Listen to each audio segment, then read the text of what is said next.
वो अंतिम ये है कि हमें devotional service in Krishna consciousness तक पहुंचना है।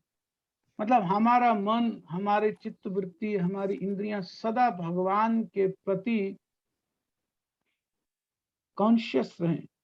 हमारा हर काम कृष्ण को ध्यान में रख करके हो। वो निकले ही नहीं है हमारे ध्यान से कृष्ण, हमारे चाहते हुए भी भगवान हमारे मन से ना निकले, हमारे चित्त पे छाए रहें। हमारी हर एक मनोवृत्ति में, हमारे हर एक कार्य में भगवान की पूरी तरह से कॉन्शियसनेस बनी रहे।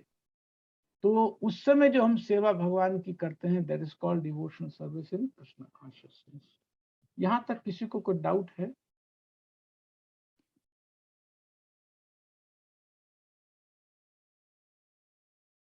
ठीक है, तो हम जहां हैं वहीं से चलेंगे। जो भक्त जिस स्थिति में है वहीं से चले, जो जो कर रहा है वहीं से आगे बढ़े। लक्ष्य सबका एक है, कॉमन लक्ष्य है सबका कि हमें devotional service in Krishna consciousness तक पहुंचना है, हमें ट्रांसेंडेंटल डिवोशनल सर्विस तक पहुंचना है। ट्रांसेंडेंटल का अर्थ होता है कि जहां पर भौतिक गुण हमें बाधा नहीं देते हैं, हमें अपने शरीर के विकार या हमें अपने टेस्ट या हमें अपनी लाइकिंग्स डिसलाइकिंग भक्ति करते हुए बाधा नहीं देती। तो उस स्थिति तक पहुंचने के लिए एक भरसक प्रयास की, एक भरसक आशीर्वाद की, भरसक मर्सी की आवश्यकता होती है, जो प्रोसेस में अपने आप मिलता जाता है। हमारे प्रयास से, हमारी साधना से वो अपने आप रिफॉर्म होती जाती है। दूसरा, वैष्णव की कृपा से, सीनियर भक्तों की कृपा से, उनके आशीर्वाद से, उनकी कृपा से उसमें एक नया एक स्वरूप आने लगता है। उनको देख करके उनकी भगवान के प्रति भावना, भगवान के प्रति आस्था, भगवान के प्रति निष्ठा देख करके अपने मन में भी एक जागरूकता पैदा होती है। तो एसोसिएशन से भक्ति का स्वरूप बहुत तेजी से निखरता है, उसकी क्वालिटी बहुत तेजी से निखरती है। तो उस लक्ष्य तक हमें पहुंचना होता है। ये है जीव की स्थिति। तो जैसे मैंने कहा कि जब हम भौतिक गुणों से प्रभावित नहीं होते हैं तभी वो स्थिति आ पाती है। इसका अर्थ ये हुआ कि उन स्थिति तक, उस स्थिति तक पहुंचने के लिए गुणों का प्रभाव हम पर ना रहे। गुणों का प्रभाव ना रहे का अर्थ ऐसा माना जाएगा कि शरीर चाहे कष्ट पा रहा है, क्योंकि शरीर की तो एक स्थिति है, वो बीमार भी होगा, रोगी भी होगा, बूढ़ा भी होगा, चार तरह से दुख भी पाएगा, लेकिन उस दुखी शरीर का आत्मा की स्थिति पर कोई असर नहीं आ रहा है। मतलब आत्मा भगवान की भक्ति करते हुए इस शरीर के दुख को भूली हुई है, और ये स्थिति आ जाती है। जैसे मान लीजिए कई बार तबीयत खराब है, मन नहीं करता है कोई काम भक्ति में करने का या जप करने का या पढ़ने का, लेकिन जब पढ़ने बैठते हैं, जब कथा सुनने बैठते हैं, भगवान का नाम तो पता ही नहीं चलता, घंटा निकल गया, 2 घंटे निकल गए। तो उस समय, हालांकि हमारी बहुत न्यूफाइट जैसी स्टेज है शुरू शुरू में, लेकिन ये आभास होने लगता है कि भगवान की भक्ति, क्योंकि हृदय का धर्म होता है, जीव का धर्म होता है, इसलिए उस समय शरीर के धर्म बहुत अधिक प्रभावित नहीं करते हैं। तो ब्रह्मभूत स्टेज है वो 0 स्टेज होती है, और गुणों का प्रभाव होता है वो माइनस के स्तर पर होता है, वो माइनस होता है। और जो गुणों की स्टेज है वो माइनस से हमें प्लस पॉइंट तक पहुंचना होता है। तो बीच का जो 0 पॉइंट है उसको ब्रह्मभूत कहा जाता है। ये हमारी परफेक्ट सिचुएशन नहीं है। ब्रह्मभूत तक पहुंच जाना या ब्रह्म स्टेज पर पहुंच जाना कोई हमारी परफेक्ट स्टेज नहीं है। लेकिन हाँ, इतना कह सकते हैं कि जब तक गुणों का प्रभाव है तब तक ब्रह्म नहीं हुए हैं, तब तक वास्तव में ब्रह्मभूत की स्टेज हमें प्राप्त नहीं हुई है। लेकिन हमें ब्रह्मभूत की स्टेज तक नहीं खड़े होना, हमें तो वास्तव में भगवान की प्रेममयी सेवा तक पहुंचना है।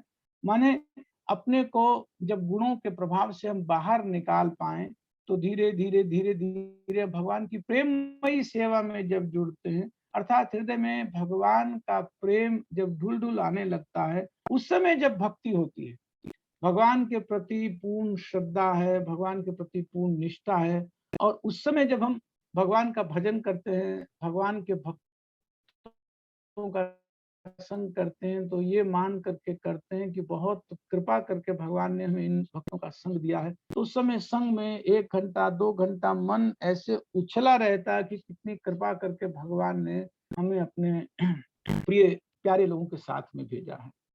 तो मैं जहाँ पिछली बार छोड़ा था उसकी बैकग्राउंड से अब मैं आगे शुरू कर रहा हूँ।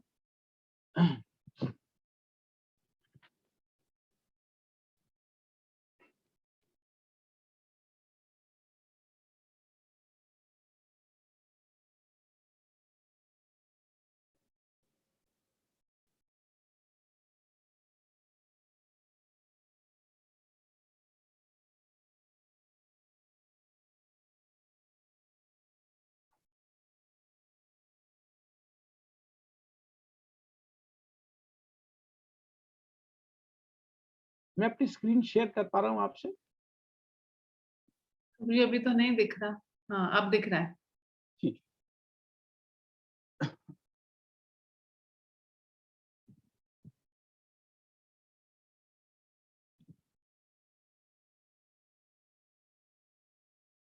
Is it clear? नजर आ रहा है? यस प्रभु जी। ठीक है। तो पिछली बार ये एक हमने स्लाइड आपसे शेयर की थी। इसमें एक 0 पॉइंट है और एक नेगेटिव डोमेन है, एक पॉजिटिव डोमेन है। जो पॉजिटिव डोमेन है वो गुणातीत भक्ति की स्टेज है, कृष्ण कॉन्शियसनेस की स्टेज है। और जो नेगेटिव डोमेन है वो मैटेरियल कॉन्शियसनेस की डोमेन है, जहां पर भौतिक भोग की प्रबलता रहती है। तो जितना जितना माइनस की तरफ आगे बढ़ते जाते हैं उतना जितना योनियां नीचे जाती रहती हैं। 84 लाख जो योनियां हैं वो नीचे नीचे नीचे नीचे जाती रहती हैं, जितना जितना भौतिक भोगों की प्रबलता डिजायर्स बढ़ती रहती है।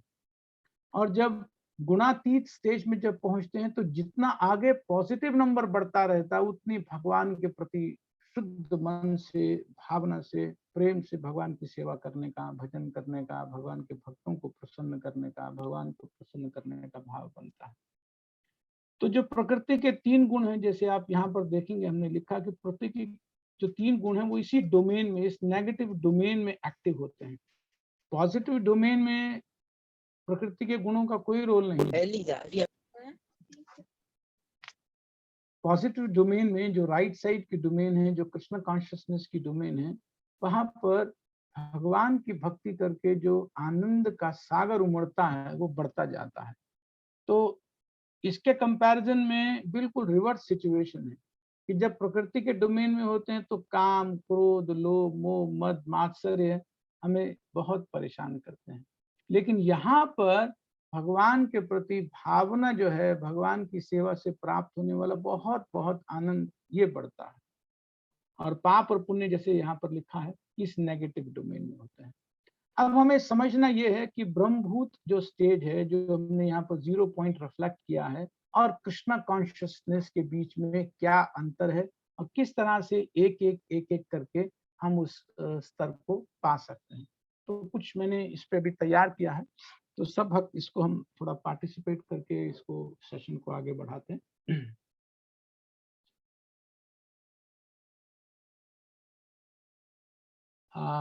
दीपा माता जी, can you please read it?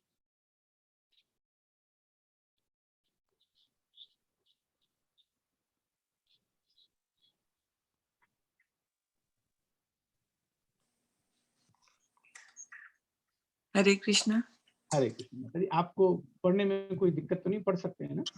हाँ जी जी, आप प्लीज पढ़े, मैं फिर एक्सप्लेन करूंगा।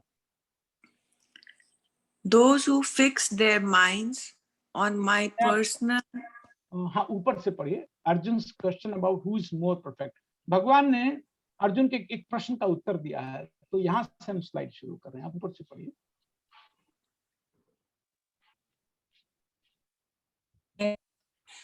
जो स्क्रीन पे वर्ड आंसर्स भगवत 12.2। अच्छा, आपको ऊपर का नहीं नजर आ रहा है? Arjun question about who is more perfect नहीं किसी को भी नजर नहीं आ रहा ऊपर वाली स्क्रीन का पोर्शन? आ रहा है प्रभु जी। अच्छा, फिर एक काम करें जी, जिसको पूरा स्लाइड नजर आ रहा है। रश्मि बहल माता जी, can you see this full screen? अच्छा, अब एक लाइन नजर आई है, मैंने उसको टर्न किया है। Arjuna's questions about who is more perfect? हाँ जी, हाँ जी, जी, that's right. The devotees or worshippers of impersonal Brahman. Lord answers, Bhagavad Gita 12.2. Those who fix their minds on my personal form and are always engaged in worshipping me with great and transcendental faith are considered by me to be most perfect. पढ़ते जाइए माता जी। Notes: those who worship the Supreme Lord directly by devotional service are called personalists, and those who engage themselves in meditation on the impersonal Brahman are called impersonalists. Arjuna is here questioning which position is better. Lord Krishna tells that Bhakti Yoga or devotional service to him is the highest of all. It is the most direct and the easiest means for association with the Godhead. For one in such Krishna consciousness, there are no material activities because everything is done by Krishna. Is done for Krishna. A pure devotee is constantly engaged. Sometimes he chants, sometimes he hears or reads books about Krishna, or sometimes he cooks prasadam or goes to the marketplace to purchase something for Krishna, or sometimes he washes the temple or the dishes. So not a single moment of his passes without devoting his activities to Krishna. Such action is in full samadhi. Thank you माता जी, thanks. My pleasure, thank you. तो अर्जुन ने भगवान से प्रश्न किया 12वें अध्याय में कि भगवान के भक्त और जो इम्पर्सनल ब्रह्म ज्योति, जो भगवान के निराकार स्वरूप की आराधना करना चाहते हैं या भगवान के निराकार स्वरूप को बड़ा मानते हैं, तो इन दोनों में से आप किसको श्रेष्ठ समझते हैं? अब भगवान से पूछ रहा है अर्जुन, भगवान से पूछना कि आप किसको श्रेष्ठ मानते हैं। तो भगवान ने वहां 12वें अध्याय में जो ऊपर मैंने बोल्ड में लिखा उत्तर दिया कि those who fix their minds on my personal form, कि जो मेरे साकार रूप पर अपने मन को पूरी तरह से लगाते हैं, प्रयास करते हैं, and are always engage me and always engage in worshipping me with great and transcendental faith, और जो श्रद्धा से मन से मेरी भक्ति करते हैं, they are considered by me to be most perfect. वो वास्तव में मैं मानता हूं कि वो सबसे ऊंची स्थिति में है, वो सिद्ध स्थिति में है, वो समाधि की स्थिति में है। तो भगवान को 3 स्टेजेस में रियलाइज करते हैं। हम अगली स्लाइड में इसको अंडरस्टैंड करेंगे कि भगवान को 3 स्टेजेस में अंडरस्टैंड किया जाता है। पहली स्टेज को ब्रह्मन रियलाइजेशन बोलते हैं, दूसरी स्टेज को परमात्मा रियलाइजेशन बोलते हैं, और तीसरी स्टेज को भगवान रियलाइजेशन बोलते हैं। तो जो ब्रह्मन रियलाइजेशन है, परमात्मा रियलाइजेशन है और भगवान रियलाइजेशन है, इसमें डिग्रीज का बहुत बड़ा अंतर होता है। जैसे हमने पिछली बार समझा था कि भगवान सच्चिदानंद हैं, सत हैं, चित हैं और आनंद हैं। सत का मतलब होता है इटर्नल, चित का मतलब होता है फुल ऑफ नॉलेज, और आनंद का मतलब होता है फुल ऑफ ब्लिस। तो भगवान सच्चिदानंद विग्रह है का अर्थ होता है कि जो भगवान का फॉर्म है, भगवान जिस चीज के बने हैं वो सत, चित और आनंद है। जैसे हमारा शरीर है, ये भूमि से बना है, जल से बना है, अग्नि से बना है, वायु से बना है, आकाश से बना है। तो पूछें कि आपका शरीर किसका बना, तो हम कहेंगे ये पंचभूत का बना हुआ है। लेकिन भगवान का शरीर पूछेंगे तो किस चीज का बना है, तो भगवान का शरीर पंचभूत का नहीं बना है। भगवान के शरीर में जो 3 चीजें हैं वो सत्य, चित्त और आनंद है। जीव की भी यही स्थिति है, हम लोगों की भी, आत्मा की भी, लिविंग एंटिटी की भी यही स्थिति है कि हम लोग सत्य, चित्त और आनंद के ही बने हैं। तो जब हम भगवान की बात करते हैं तो भगवान की रियलाइजेशन तभी कंप्लीट होती है जब ये तीनों फीचर्स जो भगवान के हैं, सत्य, चित्त और आनंद, ये तीनों फीचर्स जब हम रियलाइज कर पाते हैं, इसकी अनुभूति हो पाती है, तो हम ये मानते हैं कि इट्स ए परफेक्ट स्टेज। तो अर्जुन का प्रश्न है कि आप जो इम्पर्सनल फॉर्म को, जो निराकार को पूछते हैं उनमें, और जो पर्सनल फॉर्म को पूछते हैं, जो भगवान के विग्रह की आराधना करते हैं, भगवान के धाम में जाना चाहते हैं, भगवान की सेवा करना चाहते हैं, भगवान के साकार रूप के आराधक हैं, भगवान के भक्त हैं, इन दोनों में कौन श्रेष्ठ है? तो भगवान ने सीधा उत्तर दिया कि जो भगवान माने जो भक्ति में लगे हैं वो वास्तव में मैं श्रेष्ठ मानता हूं। क्यों श्रेष्ठ मानता हूं? क्योंकि वो सीधे प्रोसेस में और इजीएस्ट प्रोसेस में लगे हैं। भगवान की भक्ति सीधी और इजीएस्ट प्रोसेस, और किस किस तरह की एक्टिविटीज उसमें हो सकती है, कुछ उदाहरण यहाँ पर दिए कि जो भगवान की सेवा में लगे रहते हैं, चाहे भगवान का भजन करते हैं, जप करते हैं, सुनते हैं, पढ़ते हैं, भगवान के बारे में भोग लगाते हैं, बाजार जाते हैं, भगवान के मंदिर की किसी तरह से सेवा में जो जो चीजें रिक्वायर्ड हैं, बाजार से किसी भी तरह से सेवा में लगे रहते हैं, तो ऐसे व्यक्ति को भगवान के लिए कहा जाता है कि वो वास्तव में समाधि में है, वो समाधि में है। तो प्रश्न ये था कि जो इम्पर्सनल ब्रह्म के जो उपासक हैं और जो भगवान की भक्ति में लगे हैं, दोनों में श्रेष्ठ कौन है? तो भगवान कहते हैं वो भक्त श्रेष्ठ हैं। क्यों?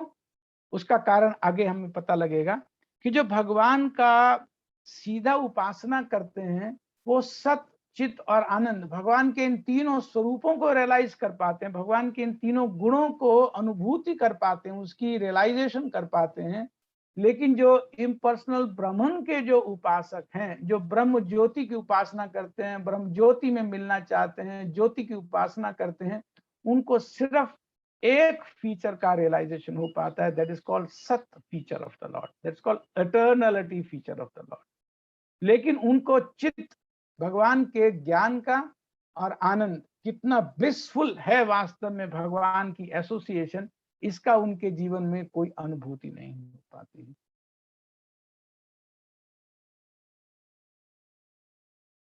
अनुष्का माता जी, can you please read this?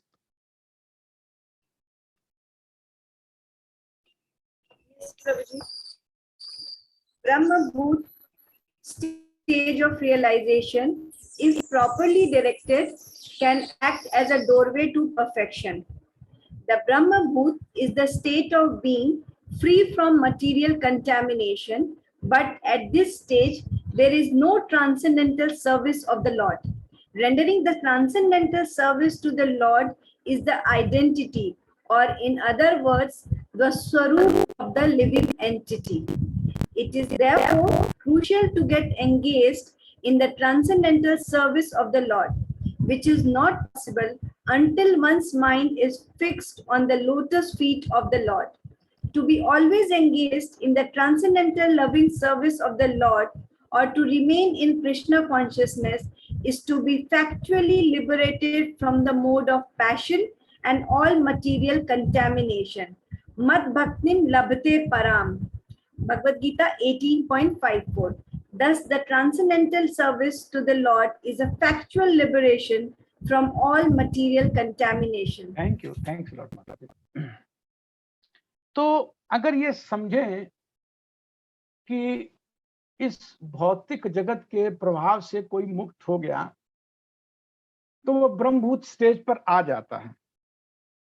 ब्रह्मभूत का अर्थ होता है कि जब इस मैटेरियल वर्ल्ड के जो 3 गुण हैं वो प्रभावित नहीं करते हैं तो उसको ब्रह्मभूत कहा जाता है। लेकिन क्या ये ब्रह्मभूत की स्टेज को, क्या ब्रह्मन रियलाइजेशन की स्टेज को परफेक्ट माना जाए या ना माना जाए? तो एक बहुत बड़ा क्राइटेरिया हमारे सामने है कि क्या ब्रह्मभूत स्टेज पर वो भगवान की भक्ति कर रहा है या नहीं कर रहा है। क्योंकि जो जीव का स्वरूप है वो भगवान की सेवा का है। तो जब तक जीव अपने स्वरूप में नहीं आया, because the transcendental service to the Lord is the identity और द स्वरूप of the living entity, that is the identity of the living entity. अगर पूछेंगे उसकी पहचान क्या है, जीव की पहचान क्या है, भगवान की दिव्य प्रेम भक्ति जीव की पहचान है।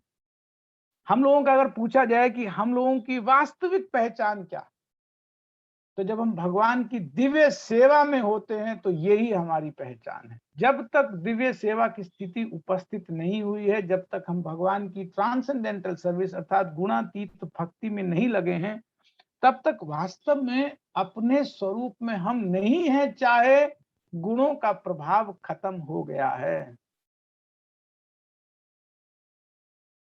तो यहां से स्पष्ट नजर आ रहा है कि हालांकि ब्रह्मभूत की स्टेज पर मटेरियल कंटामिनेशन नहीं होता है, लेकिन साथ ही साथ जो मोस्ट इंपॉर्टेंट एलिमेंट है भगवान की सेवा, वो भी नहीं होती।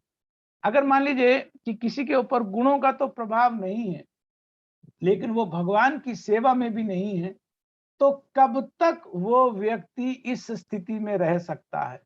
1 दिन, 2 दिन, 1 महीना, 2 4 साल, 10 साल, कुछ समय तक ही रह सकता है। उसके बाद क्योंकि वो अपने स्वरूप में नहीं है, तो उसका फॉल डाउन निश्चित होता है, वो आता ही आता है वापस। तो जो लोग ब्रह्मभूत स्टेज रियलाइज भी करते हैं या ब्रह्मन स्टेज पर पहुंचते भी हैं, तो उनको उस स्थिति से गिरना पड़ता है, because they are not naturally engage in their constitutional position. जो लिविंग एंटिटी की एक स्वाभाविक स्थिति है, वो उस स्थिति तक पहुंचे नहीं होते हैं, इसलिए उनको वहां से वापस आना पड़ता है, इस भौतिक जगत में, मेटेरियल वर्ल्ड में दोबारा आना पड़ता है। And again they have to somehow get engaged into the devotional service। यहाँ भक्तों का संग जब तक उनको मिलता नहीं है या जब तक भगवान की भक्ति का स्वरूप उनका प्रारंभ नहीं होता है, तब तक वो परफेक्शन की स्थिति में पहुंचते नहीं। इसलिए यहाँ पर यह बात समझना बहुत जरूरी है कि सबसे क्रूशल है भगवान की सेवा, और वो ही एक्चुअली लिबरेशन है फ्रॉम मेटेरियल कंटामिनेशन। क्योंकि अगर भगवान की सेवा नहीं हो रही है, तो कहने में थ्योरेटिकली ब्रह्मन स्टेज रियलाइज हो जाएगी, निराकार में जीव मिल जाएगा, लेकिन निराकार में जीव मिलने के बाद भी उसका फॉल डाउन निश्चित है। ये श्रीमद् भागवतम कंफर्म करती है। ब्रह्मा जी इस बात को सिद्ध करते हैं 10वें स्कंद के 14वें अध्याय में, कि जो स्वयं को मुक्त मानते हैं, जो स्वयं को ब्रह्म एफल्जेंस में मुक्त मानते हैं, वो पतंती अधा, वो वापस गिरते ही हैं। क्यों गिरते हैं? युष्मद अंग्रया, क्योंकि वो आपके चरणों की सेवा में नहीं लगे हैं।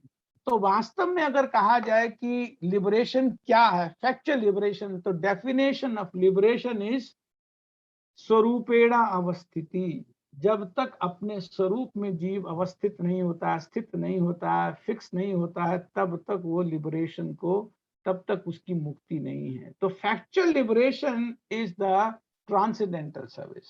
सो the transcendental service to the Lord is a factual liberation from contamination of matter. ये समझ में आ गया ना? यहां तक किसी का कोई प्रश्न है?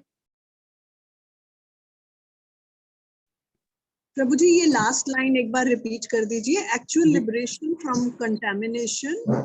हाँ, एक्चुअल लिबरेशन का मतलब क्या है कि जैसे मैंने बताया, जो ब्रह्मन एफल्जेंस में जो मर्ज हो जाते हैं, एक तरह से उनका भी लिबरेशन तो हो जाता है, बट वो टेम्पररी लिबरेशन होता है। Whereas the factual liberation is what? Getting engaged into the service of Lord। भगवान की भक्ति में लगना, भगवान की सेवा में लगना फैक्चुअल लिबरेशन है। मैटर से फ्री हो गए, जैसे मैंने कहा कि नेगेटिव नंबर से 0 पे आ गए और 0 पर खड़े हो गए, तो is it a perfect stage? अभी हमने जैसे चार्ट देखा था इससे पहले 2 स्लाइड में कि कुछ नेगेटिव नंबर थे, फिर पॉजिटिव नंबर थे और एक जीरो की स्टेज थी। Is zero a perfect situation? माता जी, is zero a perfect situation? नहीं ना, that's not a perfect, that is a zero is higher than minus number, but that's not a perfect situation. Perfect is that when we get onto the positive number. So positive number is engaging oneself in the service of the Lord. Is it okay now? Is it clear? हाँ जी, हरे thank you. Krishna प्रभु जी, हाँ जी। दंडवत प्रभु जी। आपने बताया कि जो मुनि साधना करके जो निराकार में होकर के वापस से उनका जो फॉल डाउन होता है, उनको 1% ही भगवान का दर्शन मिलता है या 1% फीलिंग्स आती है? वो मुझे थोड़ा समझा नहीं कंसेप्ट। वो 1% नहीं, मैंने कहा कि जो भगवान के स्वरूप के जो 3 लक्षण है ना, सत, चित और आनंद, जो 3 लक्षण है, तो उसमें से वो एक लक्षण एटर्नलिटी को पाते हैं। एटर्नल भगवान के सत स्वरूप का दर्शन कर पाते हैं। कैसे सत स्वरूप का दर्शन कर पाते हैं? क्योंकि वो मैटर से फ्री हो जाते हैं। जो टेम्पररी है वो ये मैटेरियल वर्ड है। ये मैटेरियल वर्ड परमानेंट नहीं है। शरीर जन्म लेता है, कुछ समय तक रहता है, फिर बूढ़ा होता है, मर जाता है, तो एक टेम्पररी सिचुएशन है। वो इस टेम्पररी सिचुएशन से तो बाहर आ जाते हैं कि उनको शरीर में टेम्पररी जन्म लेना, जरा, मृत्यु, व्याधि सब नहीं होती है। तो भगवान के जीव का जो भगवान के साथ संबंध है, उसका एक पोर्शन का तो उसको दर्शन हो जाता है, दैट इज सत फीचर, एटर्नल फीचर। लेकिन जो ज्ञान है या जो आनंद है कि भगवान के साथ एक्सचेंज में, भगवान की सेवा में जो आनंद है, उस आनंद की उनको कोई अनुभूति नहीं होती, कोई रियलाइजेशन नहीं होती है। ये तभी संभव है जब भक्ति में रह करके भगवान की सेवा की जाती है, तो आनंद, ज्ञान और सत, सच्चिद आनंद, तीनों का अनुभव होता है। अभी ठीक समझ में आया माता जी? हाँ प्रभु जी, हाँ, थैंक यू, दंडवत प्रभु। धन्यवाद, थैंक यू माता जी। हरे कृष्ण प्रभु, धन्यवाद, प्रणाम। जी जी, धन्यवाद, प्रणाम प्रभु। प्रभु जी, मेरा एक ये प्रश्न था, जैसा अभी आपने बताया कि 3 गुणों से, कोई 3 गुणों जब तक भगवान की वो सेवा नहीं करें, वो 3 गुणों से तो बाहर आ सकते हैं, बट उनका फॉल डाउन निश्चित है आगे आके। जी तो जी, प्रभु जी, बट ये एक प्रश्न था कि भगवान की सेवा किए बिना वो 3 गुणों से कैसे बाहर आ सकते हैं? हाँ, बहुत अच्छा है। देखिए, भगवान की सेवा किए बिना इस मैटर से तो प्रभाव से बाहर आ सकते हैं। वैराग्य से डिटैच हो करके, मैं ये शरीर नहीं हूँ, इस तरह के नॉलेज को लेकर के, मैं शरीर नहीं हूँ इसलिए मेरा शरीर में अब कोई अटैचमेंट नहीं होना चाहिए। मैं शरीर नहीं हूं इसलिए मेरी शरीर के प्रति कोई आसक्ति नहीं होनी चाहिए। तो शरीर की जो दुख और सुख है, या जो शरीर के जो प्रभाव हैं, उन प्रभावों से तो बाहर आ गए। लेकिन मैं क्या हूं, मैं क्या नहीं हूं, ये तो समझ में उनको आ रहा है कि मैं ये नहीं हूं। लेकिन मैं क्या हूं, जब तक ये बात समझ में नहीं आएगी, जब तक ये भावना प्रबल नहीं होगी, तब तक वास्तव में वो परफेक्शन नहीं पहुंच सकते, वो परफेक्शन की स्टेज पर नहीं पहुंच सकते हैं। तो क्योंकि वो ये आधा सच तो समझ जाते हैं कि मैं शरीर नहीं हूं, तो एक टेम्पररी सिचुएशन से तो बाहर आ गए कि मैटर के जो प्रभाव हैं। देखिए, मैटर का प्रभाव शरीर पर पड़ता है, चाहे सतोगुण का, रजोगुण का, तमोगुण का प्रभाव शरीर पर पड़ता है। हम सोते हैं, सोता कौन है? शरीर सोता है, जीव तो सोता नहीं है। जब जीव नहीं सोता है, खाता कौन है? शरीर के लिए खाना पड़ता है, जीव तो खाता नहीं है। तो जो कर्म हो रहे हैं शरीर से, या जो डिजायर्स हो रही हैं, वो शरीर के सुख के लिए हो रही हैं, और उनको ये समझ में आ जाता है कि मैं शरीर नहीं हूं। तो मैं शरीर नहीं हूं इसलिए शरीर के प्रति मेरी कामनाएं भी नहीं होनी चाहिए, शरीर को सुख करने के लिए, सुखी करने के लिए मेरी इच्छाएं भी नहीं होनी चाहिए, डिजायर्स भी ऐसी नहीं होनी चाहिए कि मेरा शरीर सुखी हो या मुझे शरीर से सुख मिले। तो ऐसी स्थिति में जब शरीर से उनकी आसक्ति कम हो जाती है, धीरे धीरे शरीर से उनका वैराग्य बढ़ने लगता है, तो ये तो हो जाता है कि शरीर के प्रति आसक्ति ना होने के कारण प्रकृति के 3 गुणों का प्रभाव उन पर नहीं रहता है। क्योंकि प्रकृति के 3 गुणों का प्रभाव कहाँ का निमित्त कौन बनता है? निमित्त बनता है ये शरीर। जीव अपने आप को शरीर मानता है, इसलिए शरीर की डिजायर, शरीर को सुखी करने की डिजायर, शरीर को तरह तरह के आनंद देने की डिजायर, आत्मा को लगता है कि मुझे सुखी कर पाएंगे, लेकिन वो उस इल्यूजन में बने रहता है और अपनी डिजायर्स के कारण नए नए शरीर पाता रहता है। अपने कर्मों के कारण वो नए नए शरीर पाता रहता है और शरीर की यात्रा चलती रहती है। तो जिसको ये ज्ञान हो गया कि मैं शरीर नहीं हूं, तो वो शरीर के लिए डिजायर क्यों करेगा? मैं हूं ही नहीं जो चीज, मैं उसके लिए क्यों डिजायर करूंगा? और उस शरीर के लिए, उस शरीर पर अगर कोई प्रभाव आ भी रहा है तो एक डिटैचमेंट सी होने लगती है, एक वैराग्य सा होने लगता है शरीर के प्रति। तो इसलिए बहुत अधिक शरीर में आसक्ति नहीं रहती है, और जब आसक्ति नहीं रहती है तो धीरे धीरे साधना करके वो शरीर से तो बाहर आ जाते हैं, तो मैटर के प्रभाव से तो बाहर आ जाते हैं, लेकिन ये इम्परफेक्ट स्टेज है, इम्परफेक्ट स्टेटस है भी उनका। क्यों इम्परफेक्ट है? क्योंकि वास्तविकता ये है कि जो वो नहीं है वो तो समझ में आ गया उनको, लेकिन इल्यूजन अभी भी बहुत हद तक बना हुआ है, क्योंकि ये नहीं पता है कि वो क्या है। मैं अंधेरे में नहीं हूं और प्रकाश में भी नहीं हूं, मैं माइनस भी नहीं हूं, पॉजिटिव भी नहीं हूं, मैं जीरो पे खड़ा हूं। मैं जहां हूं वो माइनस नंबर नहीं है, माने मेरे ऊपर मैटर का प्रभाव नहीं है। अगर आप देखें तो हम पर ये जो लेफ्ट साइड की डोमेन है कि प्रकृति के 3 गुण, इसका प्रभाव नहीं है, काम क्रोध लोभ का पाप और पुण्य इनका प्रभाव नहीं है, लेकिन आनंद की अनुभूति भी नहीं है, सेवा भी नहीं है। जो भगवान की भक्ति है वो ये राइट डोमेन है, और इस सेवा, ये जो डोमेन है, ये डोमेन भगवान की भक्ति की डोमेन है, और ये डोमेन है भोग की डोमेन। अगर कोई व्यक्ति जीरो पर खड़ा है तो क्या वो पॉजिटिव नंबर का अनुभव कर सकता है? कमल प्रभु, क्या अनुभव कर सकता है? नहीं प्रभु जी, नहीं। तो यही स्थिति है, वो बाहर तो आ जाते हैं क्योंकि शरीर से उनकी आसक्ति कम हो जाती है, धीरे धीरे खत्म हो जाती है, लेकिन अपने स्वरूप में जो भगवान की सेवा का सुख है, आनंद है, वो नहीं पा पाते हैं। और जब तक वो आनंद की स्थिति में जीव नहीं पहुंचता है, तब तक उसको वास्तविक अपनी स्थिति में जो सुख मिलना चाहिए वो नहीं मिलता है।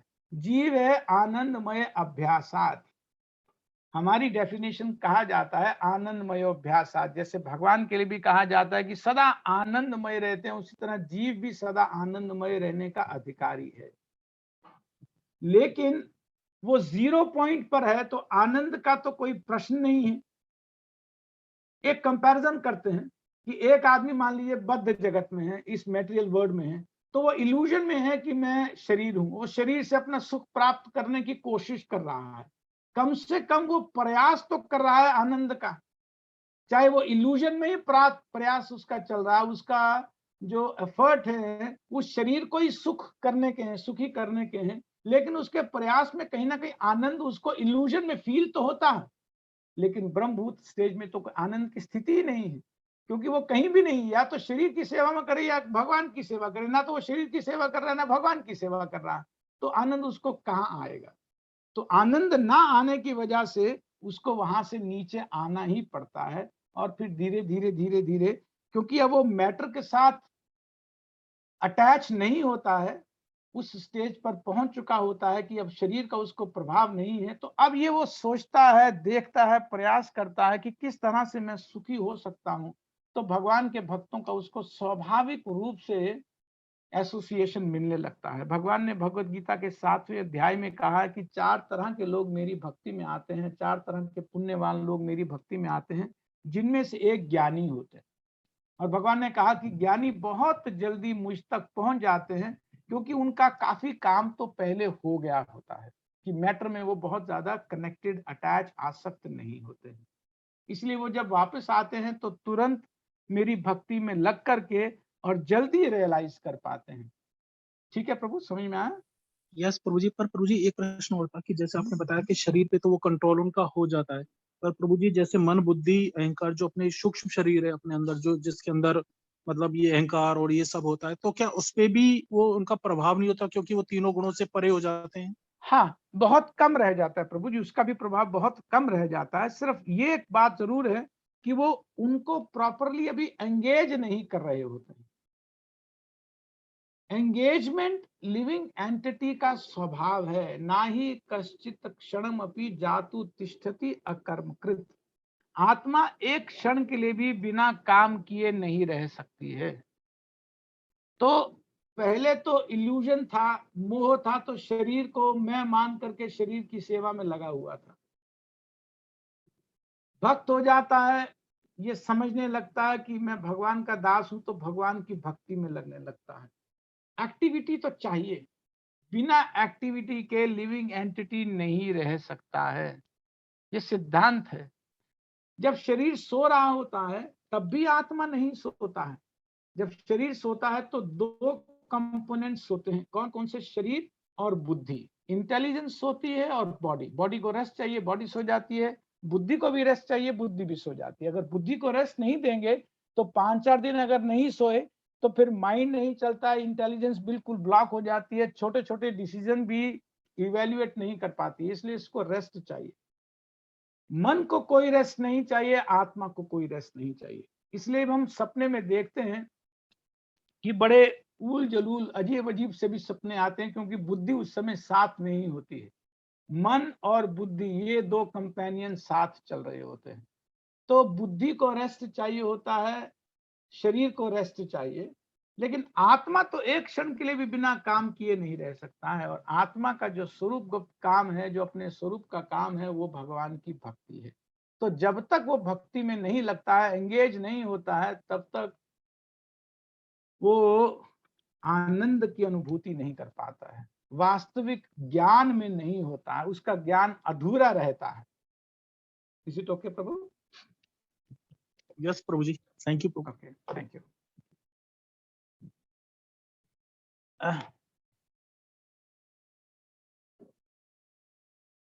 प्रीति माता जी, आप पढ़ सकते हैं। Can you please read it? Pranam Prabhuji. Hare Krishna माता। Lord Krishna is the basis of impersonal Brahman. Bhagavad Gita 14.27. Brahman is the beginning of transcendental realization.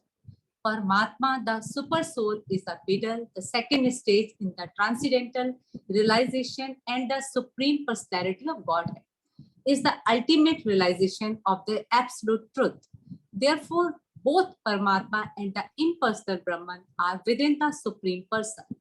The attainment of the Brahman conception of life is the first stage in self-realization.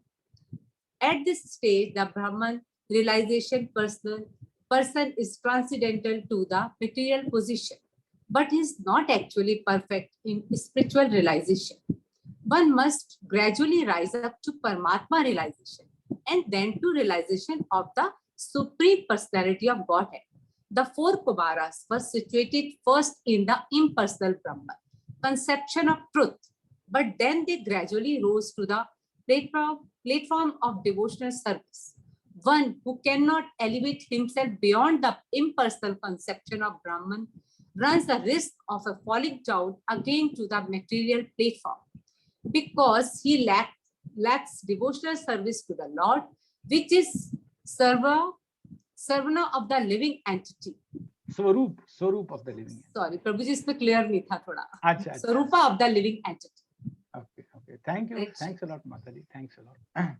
So basically, जो भी मैंने कहा उसी को यहाँ nutshell में conclude किया कि जब तक अपने स्वरूप में नहीं आएगा, जब तक जीव भगवान की भक्ति में नहीं लगेगा, तब तक उसके इस भौतिक जगत में वापस आने के चांस बने ही रहते हैं। चाहे वो भगवान की एफल्जेंस में उस ब्रह्म ज्योति में मिल जाएगा, तब तक जब तक सेवा में नहीं लगा है, तब तक वो परफेक्ट नहीं है। उदाहरण दिया यहाँ पर 4 कुमार का।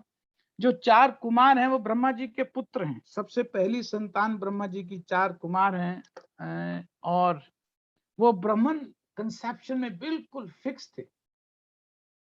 कि वास्तव में जो सुप्रीम है वो निराकार है।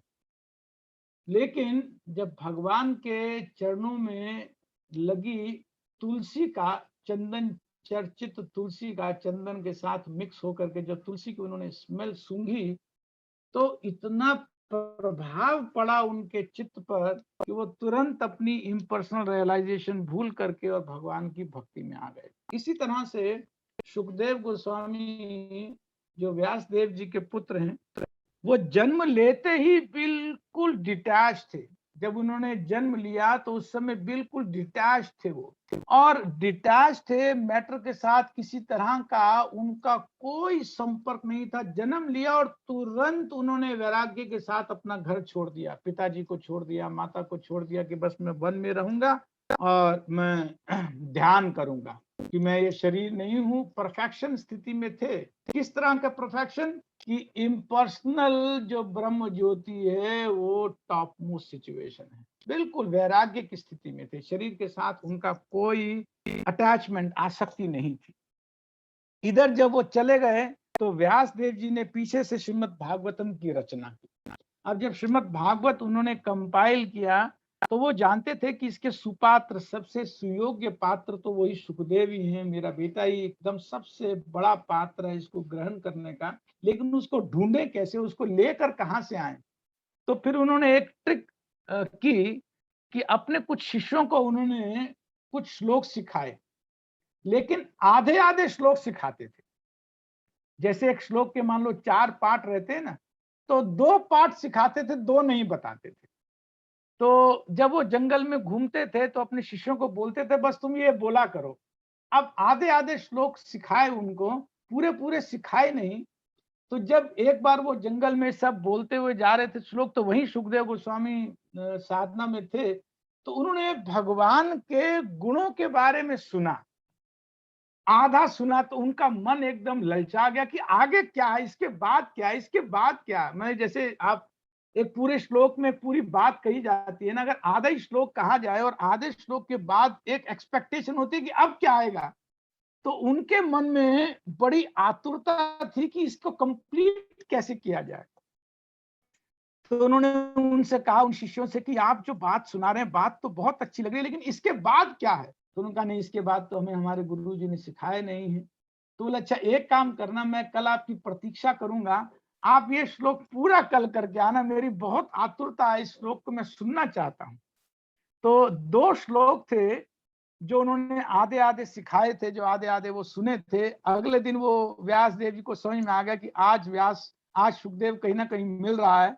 तो उन्होंने फिर वो पूरा श्लोक दोनों सिखा दिए। तो एक श्लोक में तो भगवान की कृपा का गुणगान था और एक श्लोक में भगवान की सुंदरता का गुणगान था।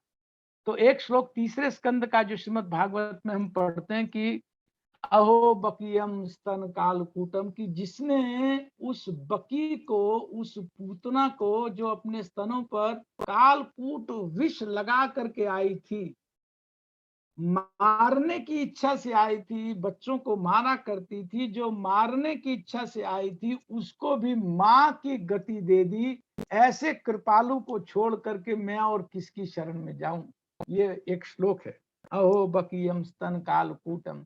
तो जब उन्होंने भगवान की इस कृपा के बारे में सुना सुखदेव गोस्वामी ने, कि कोई एक ऐसा भी है जो मारने के लिए आया है, विष लगा करके आया है, उसको भी जिसने माता की गति प्रदान कर दी। एक वो श्लोक, और एक 10वें स्कंद में भगवान के सुंदरता का, भगवान के स्वरूप का गुणगान हुआ है।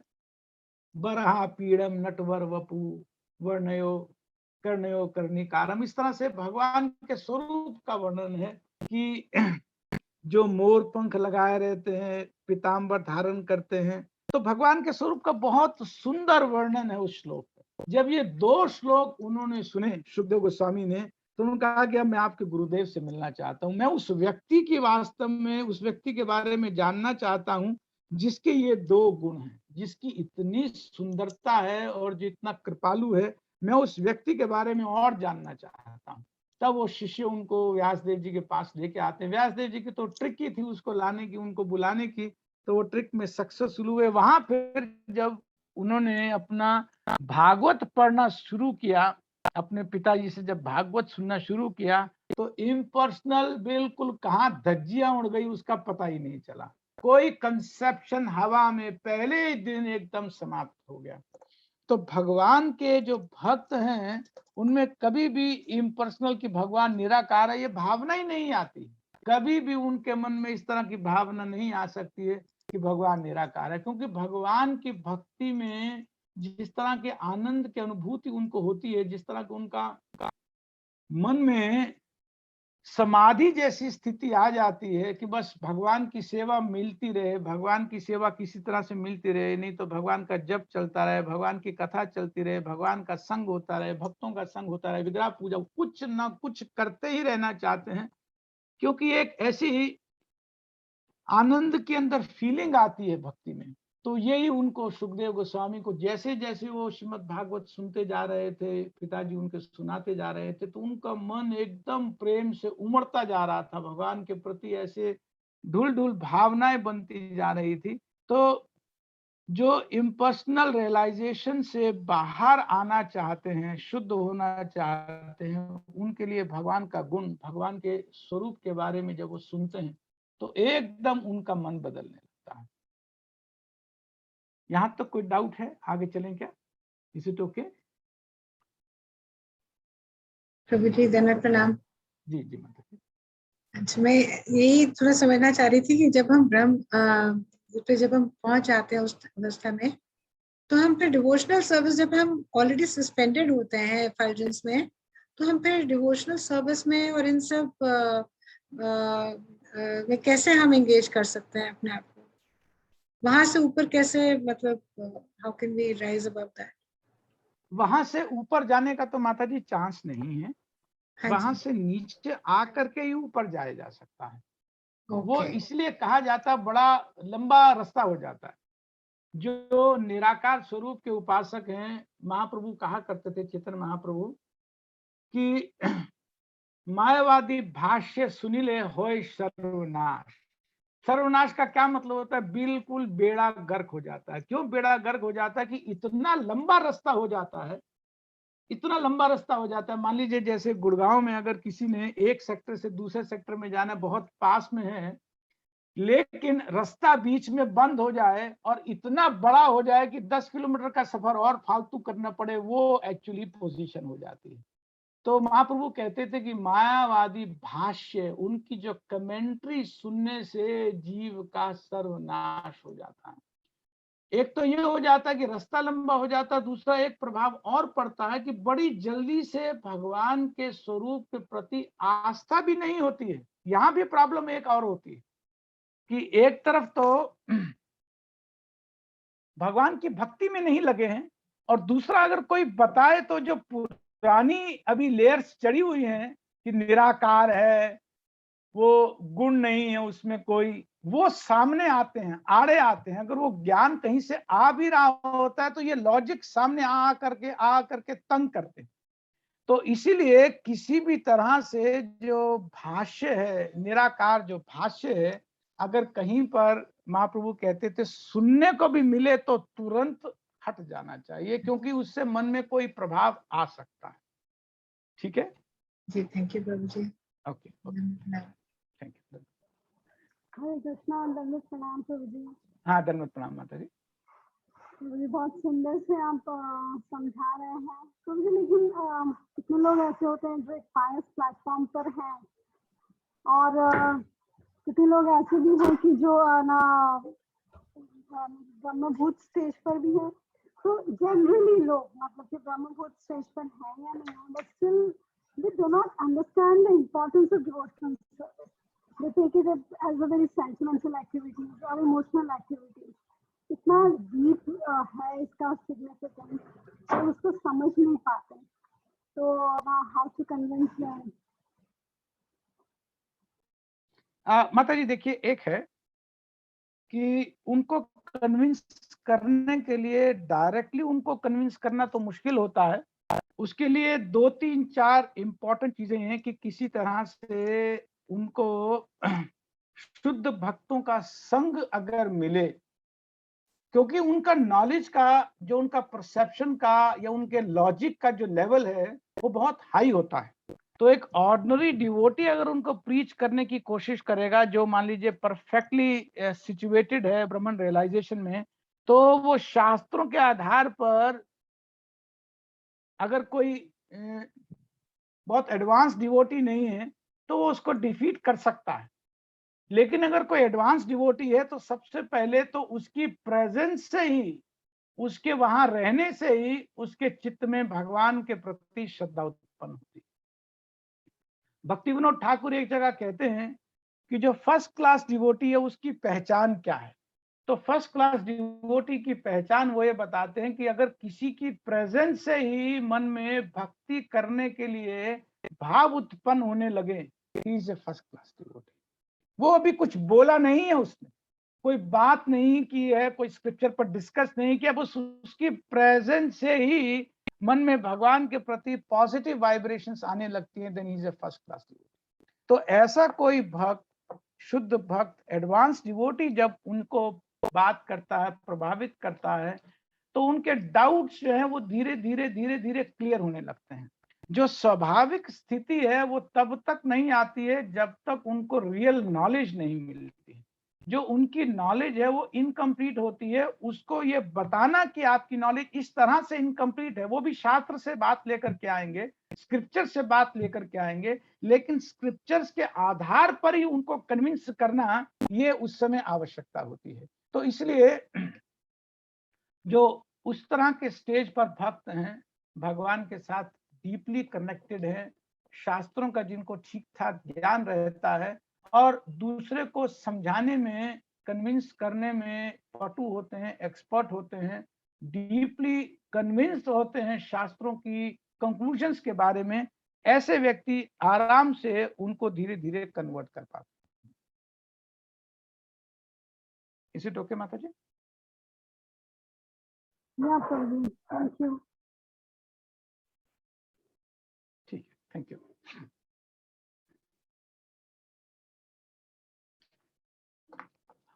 आरती माता जी, can you please read it? प्रभु जी, हरे कृष्णा प्रभु जी। Hare Krishna. Devotional service to the Lord surpasses the Brahman. One can get ब्राह्मण लेवल। Brahman, yeah, sorry, वो ब्राह्मण वो 4 वर्ण होते हैं, आश्रम होते हैं, ब्राह्मण, क्षत्रिय, वैश्य, शूद्र, और ये जो ब्राह्मण है ये वो स्टेज होती है, ब्राह्मण, परमात्मा और भगवान, जो ट्रांसेंडेंटल स्टेज है। ट्रांसेंडेंटल, या ठीक है माता जी, सॉरी प्रभु, in the Brahman level one can get directly engaged in devotional service and surpass the Brahman stage. By engagement in devotional service in full Krishna consciousness, he is immediately situated in the transcendental position, and his unlawful desire to control material nature is removed. Therefore, the process of devotional service, beginning with hearing, chanting, remembering the prescribed 9 methods for realizing devotional service, should be practiced in the association of devotees. Devotional service to the Lord is very simple. One should always engage in the service of the Lord. By following the process of Bhakti Yoga, one becomes completely detached from all material activities. Bhagavad Gita 14.27. One who is engaged in Lord Krishna's devotional service lives in a direct relationship with the Supreme Lord. So there is no doubt that his position is transcendental from the very beginning. A devotee does not live on the material plane. He lives in Krishna. Bhagavad Gita 12.8. The Supreme Lord is therefore also addressed as Supreme Brahman. Thank you. Thank you, Prabhuji. Hare Krishna.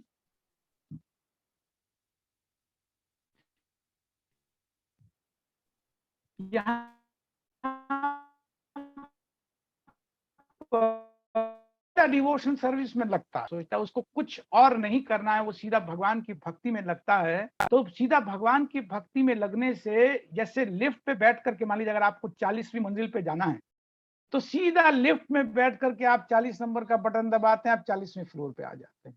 तो भगवान की भक्ति ऐसा है जो simply Sarpass कर जाती है ब्रह्मन स्टेज को भी और परमात्मा स्टेज को भी। ऐसा नहीं मानना चाहिए कि बिना उस नंबर पे, बिना ब्रह्मन पर आए या बिना परमात्मा की स्टेज रियलाइज किए भक्ति में नहीं आया जा सकता है। जब हम लिफ्ट पर बैठते हैं, जब 40वीं मंजिल पर पहुंचना होता है, क्या हम पहली, दूसरी, तीसरी, चौथी, पांचवी, छठी फ्लोर पर होते हुए जाते हैं? हम उस पर अपना टाइम स्पेंड करते हुए जाते हैं? यस और नो? हम तो सीधा जाते हैं, 40 बटन दबाए 40 पर पहुंच जाते हैं, isn't it? तो जो भगवान की भक्ति है वही लक्ष्य है, वो स्वरूप। भगवान की भक्ति, भगवान की सेवा जीव का लक्ष्य है, वही उसका स्वरूप है।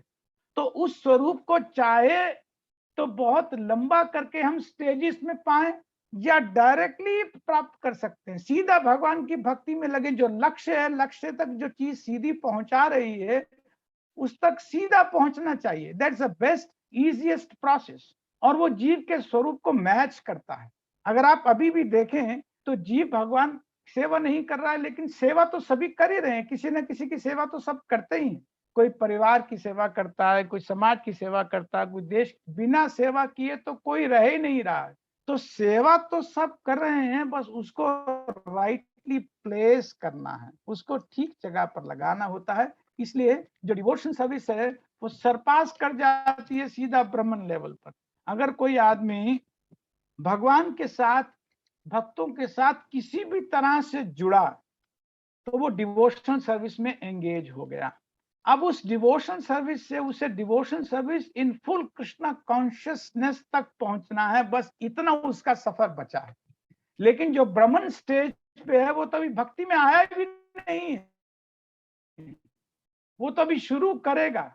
जो आदमी शुरू करेगा, कब आगे बढ़ेगा, कितना समय लगेगा, इट्स नॉट नोन। तो जहां भी हैं हम, जिस भी स्थिति में हैं, हम बिल्कुल सेफ प्लेटफॉर्म पे हैं। पहले इस बात से कन्विंस हो जाना चाहिए कि हम बिल्कुल सही मार्ग पे हैं। जो भक्ति कर रहे हैं, चाहे जिस भी प्लेटफॉर्म पर कर रहे हैं, जितना भी कर पाते हैं, जितना भी समय दे पाते हैं, you are in the safe platform, you are on the safe platform, in safe hands. अब धीरे धीरे इसकी इंटेंसिटी को, इसकी क्वालिटी को इंप्रूव करना है। भक्तों के संग में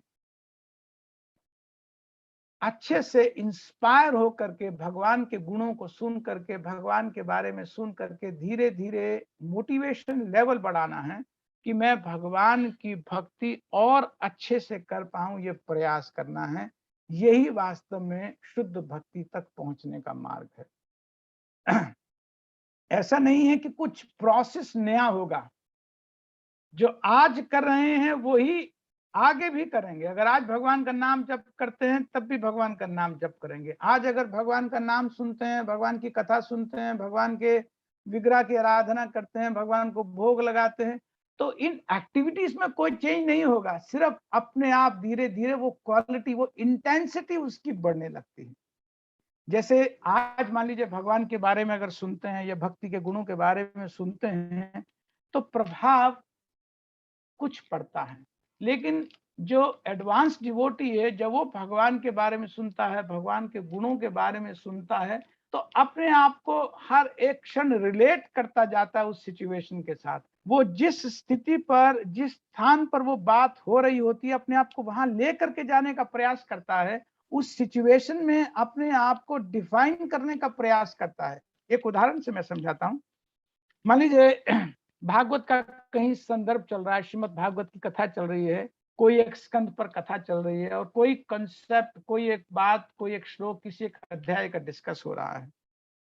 तो जो एडवांस डिवोटी है वो पहले उस प्लेटफॉर्म पर अपने आप को लेके जाने का प्रयास करता है कि मैं उस स्थिति में अपने आप को अनुभव करूं। मान लीजिए चौथे स्कंद में भगवान शिव और मान लीजिए दक्ष प्रजापति के बीच का संदर्भ चल रहा है। एक मैं एग्जांपल ले रहा हूं। तो क्या सिचुएशन है उस समय, क्या एनवायरनमेंट है उस समय। पहले से ही अपने आप को भक्त तैयार करके आता है कि आज मैं क्लास में जा रहा हूं, इस सिचुएशन पर वहां वर्ष होने वाला है। नहीं तो जब कथा करने वाला 2 मिनट पहले जब भूमिका बांधता है या प्रभुपाद जी का परपट पढ़ता है तो अपने आप को वो तैयार कर लेता है कि उस सिचुएशन को अंडरस्टैंड करने के लिए, उसको विजुलाइज करने के लिए, उसको प्रॉपर्ली एब्जॉर्ब करने के लिए, ताकि जो सब्जेक्ट मैटर है वो बहुत फ्लो में उसके हृदय में धारण करने में उसे दिक्कत ना है, बहुत फ्लो में उसका हृदय उसको धारण करने लगता है, उसको रिसीव करने लगता है। तो धीरे धीरे धीरे धीरे एक्टिविटी में चेंज नहीं होता है, लेकिन उसकी एब्जॉर्प्शन लेवल में, उसकी इंटेंसिटी में बहुत बदलाव आने लगता है। तो प्रोसेस में एक्टिविटी चेंज नहीं होती है, लेकिन उसकी एब्जॉर्प्शन इंक्रीज हो जाती है, उसकी एब्जॉर्प्शन एनहांस हो जाती है। तो this is how we start from devotional service and we reach to devotional service in full Krishna consciousness. उस 1 घंटे में, 2 घंटे में, 1.5 घंटे की डिस्कशन में उसे बॉडीली नीड्स बिल्कुल अफेक्ट नहीं करती है। वो आत्मा बिल्कुल मन से, इंद्रियों से सबको एकाग्र करके और भगवान की कथा को सुनता है। और उस समय उस एब्जॉर्प्शन का इफेक्ट ये होता है कि जो माया का प्रभाव है उस 1 घंटे में, 1.5 घंटे में, 2 घंटे में बिल्कुल उसके मन पर नहीं रहता है। और जब वहां से वापस आता है तो बहुत देर तक उसको मनन करता है, उसको विजुलाइज करता है, उसको मेडिटेट करता है। उस सिचुएशन में और बहुत एस्पेक्ट्स हैं जो उसके मन में खुलते जाते हैं। भगवान उसको धीरे धीरे धीरे धीरे जैसे होता है कि रियलाइजेशन लेवल उसका बढ़ाते जाते हैं। तो advancement in Krishna consciousness means when the realization starts emanating automatically, that means advancement is happening. जब अपने आप रियलाइजेशंस, अनुभूति बढ़ने लगती हैं, जब भक्त मेडिटेट करता है उस सिचुएशन को कि उस समय ये हुआ, उस समय ये हुआ, उसने ऐसा किया, उसने ऐसा किया, वो जो फीलिंग्स आती हैं उस समय भगवान कृपा करके हृदय में कई तरह से भक्त को शुद्ध करने के लिए रियलाइजेशंस देते हैं। तो वो जो रियलाइजेशन है, उन रियलाइजेशन का आधार ही वास्तव में ट्रांसेंडेंटल कृष्णा कॉन्शियसनेस बनता है, devotion service in full Krishna consciousness बनता है। तो जिसकी रियलाइजेशन, जिसकी अनुभूति जितनी ही ज्यादा परिपक्व होती जाती है, जितनी ज्यादा मैच्योर होती जाती है, उतना वो और एब्जॉर्प्शन के साथ सुनता है नेक्स्ट टाइम जाकर के, और जितना ही वो एब्जॉर्प्शन के साथ सुनता है उसकी रियलाइजेशन और बढ़ती है, बिकॉज उतना मेडिटेट करता है। तो ये जो प्रोसेस है श्रवण कीर्तन का, इतना स्ट्रांगली उसको इफेक्ट करता है, उन डिवोटीज की एसोसिएशन, उनके कहने के ढंग को, उनकी रियलाइजेशंस को, उनकी प्योरिटी को वो एब्जॉर्ब कर पाता है। And this way very quickly he moves from the present level to devotion service in full Krishna consciousness, to transcendental Krishna consciousness, transcendental devotion service level. Is it okay?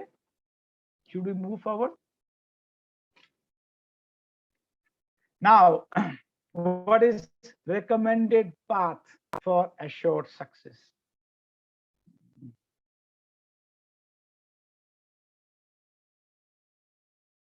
Vaishali Mataji, can you please read this?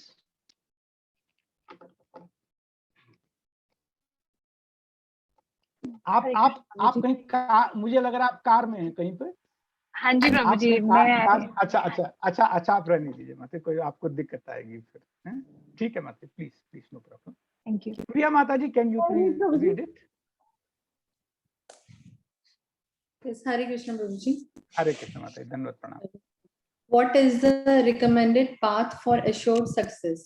At the present moment in material existence, the senses are impure, being engaged in the sense gratification. But by the practice of bhakti yoga, these senses can become purified, and in the purified state, they come directly in the contact with the Supreme Lord. The love of God is now in a dormant state in everyone's heart, and their love of God is manifested in different ways, but it is contaminated by material association. Now the heart has to be purified of the material association, and that dormant natural love for Krishna has to be revived. That is the whole process. To practice the regulative principle of bhakti yoga, one should, under the guidance of an expert spiritual master, follow certain principle. One should rise early in the morning, take bath, enter the temple and offer prayer and chant Hare Krishna, then collect flower to offer to the deity, cook food stuff to offer to the deity, take prasadam, and so on. There are various rules and regulations which one should follow, and one should constantly hear Bhagavad Gita, Srimad Bhagavatam from pure devotee.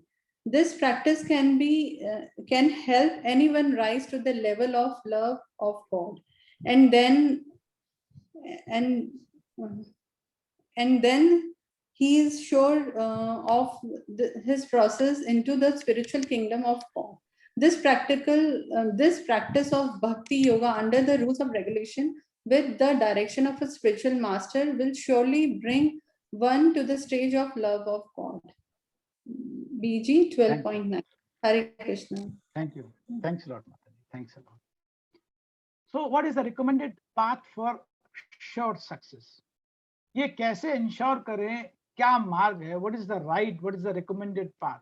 तो पहले तो अपनी स्थिति हमको समझ में आ जानी चाहिए. The first point is showing our present situation. At the present moment in material existence, the senses are impure. तो हमारी सेंसेस अभी प्योर नहीं है.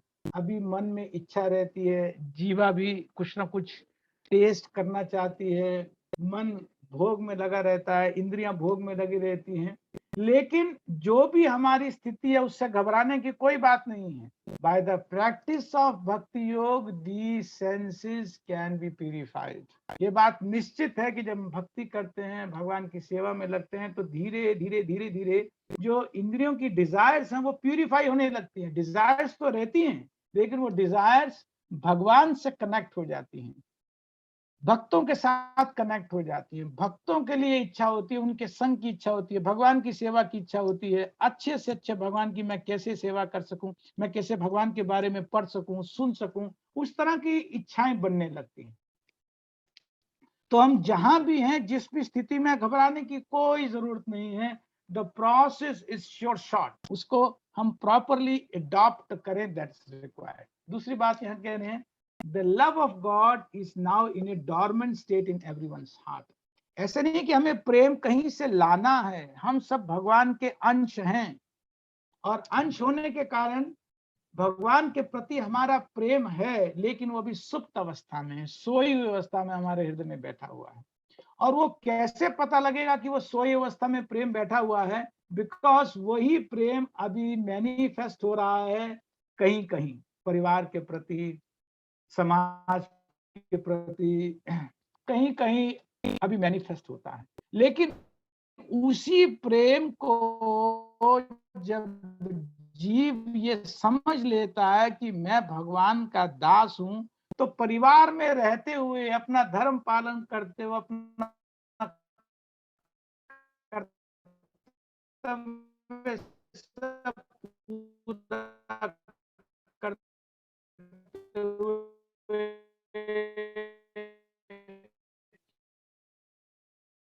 हुए ये समझते रहना कि मैं भगवान में लगूं, ये भाव कृष्णा रिवाइज अपने आप रिवाइव हो जाता है. अपने आप रिवाइव हो जाता है जब हम भक्ति में लगते हैं. भावना कहीं बाहर से भगवान का प्रेम लाना नहीं होता है, सोया को जगाना होता है. तो सोए हुए को हम कैसे जगाते हैं, उसको जब भगवान के बारे में सुनाते हैं तो सबसे जल्दी प्रभाव पड़ता है. सब भगवान के विषय में, भगवान के गुणों को सुनते हैं, भगवान की कृपा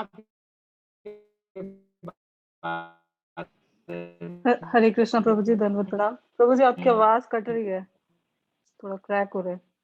भगवान के माधुरी सुनते हैं. अच्छा अच्छा.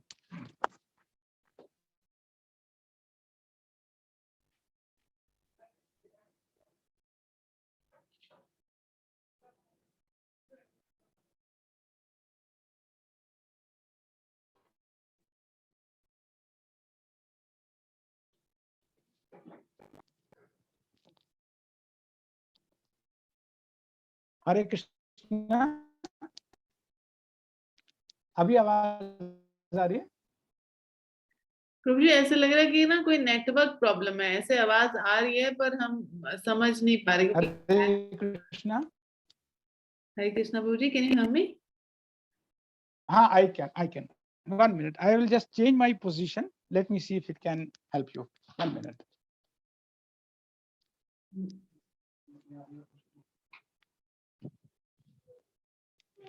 अभी आवाज आ रही है? Yes Prabhu ji, now it's perfect. बिल्कुल, मैं मॉडेम के सामने आ गया। ओके, ठीक है। तो अभी क्लियर आवाज आ रही है ना? Should I resume? Yes Prabhu ji, please. हाँ, तो मैं ये कह रहा था, ये स्लाइड पूरी, अभी इससे पहले वाली स्लाइड भी क्लियर नहीं हुई क्या, या पहले वाली ठीक थी? नहीं प्रभु जी, अभी पिछले 1 मिनट ही डिस्टरबेंस आई, पहले ठीक। अच्छा, ठीक है मतलब। ओके, तो मैं ये कह रहा था कि जो हमारी प्रेजेंट सिचुएशन है, इस प्रेजेंट सिचुएशन में हम जहां हैं, हम जो कर रहे हैं वहीं से शुरू करना है। बिल्कुल नहीं घबराना है, क्योंकि भगवान की भक्ति में सबके लिए सक्सेस गारंटेड है। भगवान की सेवा में लग रहे हैं तो सक्सेस गारंटेड है। ये फुल प्रूफ प्रोसेस है। भक्ति योग is the most sublime and guaranteed process. घबराना नहीं है कि मेरा मन नहीं लगता है, मेरे ऊपर तो बहुत जिम्मेवारियां हैं, मेरे तो परिवार का, ये कुछ भी हमारी स्थिति है, कोई चिंता नहीं है, क्योंकि भक्ति तो आत्मा का धर्म है। भक्ति आत्मा का धर्म है, शरीर का धर्म नहीं है। इसीलिए इजीएस्ट है। भगवान का प्रेम डॉर्मेंट स्टेट में हमारे हृदय में ऑलरेडी है, बस उसको जगाना भर है। अगर किसी को जगाना हो तो क्या करना होता है? बोलना होता है, उसको आवाज करना होता है। तो जो श्रवण कीर्तन का जो प्रोसेस है, मैं कह रहा था कि ये परफेक्ट प्रोसेस है। जितना भगवान के गुणों के बारे में सुनते हैं, जितना भगवान के बारे में सुनते हैं, उतना ही वो जो डॉर्मेंट लव है वो अवेकन होता जाता है। सबसे ज्यादा प्रभाव पड़ता है भगवान के बारे में सुनने से।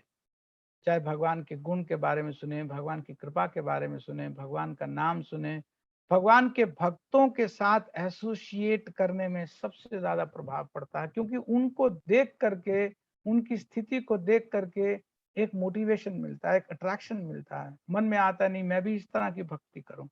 तो ये यहाँ कहा जा रहा है, the love of God is now in A dormant state in everyone's heart, but it can be revived. ये जो भगवान का प्रेम है, जो भगवत प्रेम है, इट कैन बी रिवाइव्ड। जो पूरा प्रोसेस है, वो पूरा प्रोसेस, ये लास्ट पॉइंट पे हमने कुछ कवर करने की कोशिश किया। To practise the regulative principles of bhakti yoga, सबसे पहला क्या करना चाहिए कि एक शुद्ध भक्त की शरण लेनी चाहिए।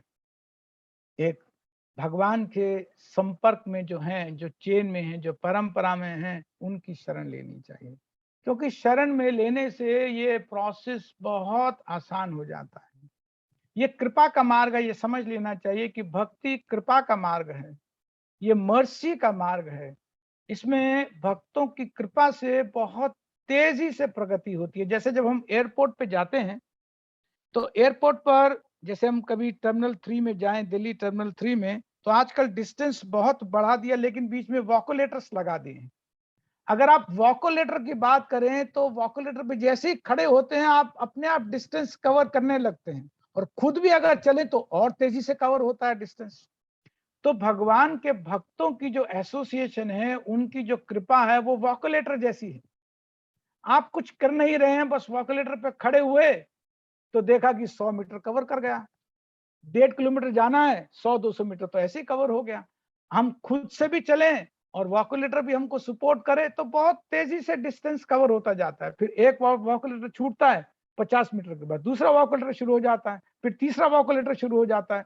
तो भगवान का कभी एक भक्त मिलता है, कभी दूसरा भक्त मिलता है, कभी तीसरा भक्त मिलता है। तो उनकी कृपा से ही वास्तव में हमारा डिस्टेंस, हमारे हृदय में भगवान का प्रेम बहुत जल्दी प्रकट होने लगता है। तो बड़ा सबलाइम प्रोसेस है। सबसे पहले शरण लेनी चाहिए और उसके बाद प्रयास करना चाहिए कि भक्ति के जो साधन हैं उनको अच्छे से अच्छा करें।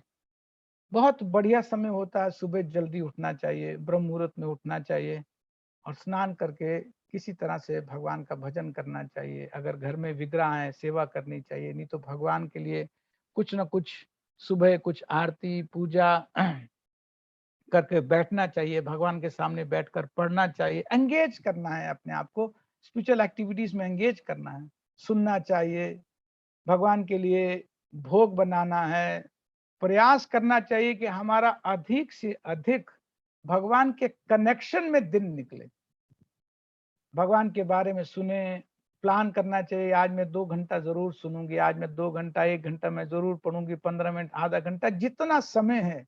जैसे हम मटेरियल प्लानिंग करते हैं ना, उसी तरह से हमें डिवोशनल प्लानिंग करनी चाहिए कि आज मैं ये काम करने का प्रयास करूंगी। भगवान सहायता करते हैं, भगवान की कृपा सहायता करती है। अगर हमने इसके बारे में सोचा कि आज मैं करूंगी, उसके बारे में प्लान बनाएं, तो भगवान उससे बढ़िया उसको पूरा करा देते हैं। ये भगवान की कृपा का। तो this is what basically that Brahman realization is great, but it's not the perfect realization. The perfect realization is what? To get engaged into the devotional service of the Lord. तो ये हमने पिछली बार ये टॉपिक स्टार्ट किया था कि ब्रह्मभूत stage में और भगवान रियलाइजेशन में क्या अंतर है। एक परफेक्ट स्टेज है और एक समझिए पड़ाव है, एक माइलस्टोन है। तो माइलस्टोन और डेस्टिनेशन के बीच में जो डिफरेंस है, वही ब्रह्मभूत स्टेज और भगवान की रियलाइजेशन स्टेज है, अंतर है। किसी का कोई डाउट, कोई प्रश्न या कोई बात पूछना चाहते हैं तो प्लीज यू कैन। हरे कृष्णा प्रभु जी। हरे कृष्ण माता जी। बहुत अच्छे से आपने समझाया और काफी क्लियर हो गया, आपको बहुत अच्छे से क्लियर हो गया। मैनी मैनी थैंक्स प्रभु जी। बस एक बात आपसे पूछती थी, जैसे कि 14.26 में भगवान ने बोला है माम चायो अभ्युपचारिणी भक्ति योगेन सेवते, मतलब उसका जो पर्पट है उसमें लिखा हुआ कि जो भक्त अविचलित भाव से भक्ति करता है और वो तीनों गुणों को पार कर जाता है। तो अभी आपने जैसे बताया कि वो तो भक्ति करता नहीं है, तो यहाँ पे थोड़ा सा डाउट है। हाँ बहुत अच्छा है माता जी। आपका जो प्रश्न है 14-26 पे, हाँ जी। अर्जुन ने कहा कि गुणातीत कैसे हुआ जा सकता है, अर्जुन का ये प्रश्न था। 14-22 या 14-23 में अर्जुन भगवान से प्रश्न करते हैं कि इन गुणों से कैसे पार हुआ जा सकता है। भगवान ने उत्तर दिया, जो अव्यभिचारिणी भक्ति करता है वही गुणों से पार हो सकता है। अब आपको जैसे मैंने बताया कि अगर आदमी ब्रह्म लेवल पर पहुंच भी जाता है तो वापस आता है, फिर भक्ति लगता है, फिर भक्ति करता है, फिर पार होता है। तो अल्टीमेटली देखने में अपरेंटली जो ब्रह्मन रियलाइजेशन की स्टेज है वो गुणों से पार होने वाली स्टेज लग रही है, लेकिन क्या वो अल्टीमेटली पार हुआ? वापस आया, फिर भक्ति में लगा, तब जाकर के भगवान की सेवा में लगेगा और वो गुणों से पार होगा। तो जब तक अव्यभिचारी भक्ति नहीं करेगा तब तक गुणों से पार नहीं हो सकता। इसलिए अगर मैं यहाँ पर आपको मैं दिखाऊं तो एक स्लाइड में हमने लिखा था लास्ट में, अगर आप ये बोल्डेड वाला पॉइंट पढ़ें, लास्ट वाला पॉइंट,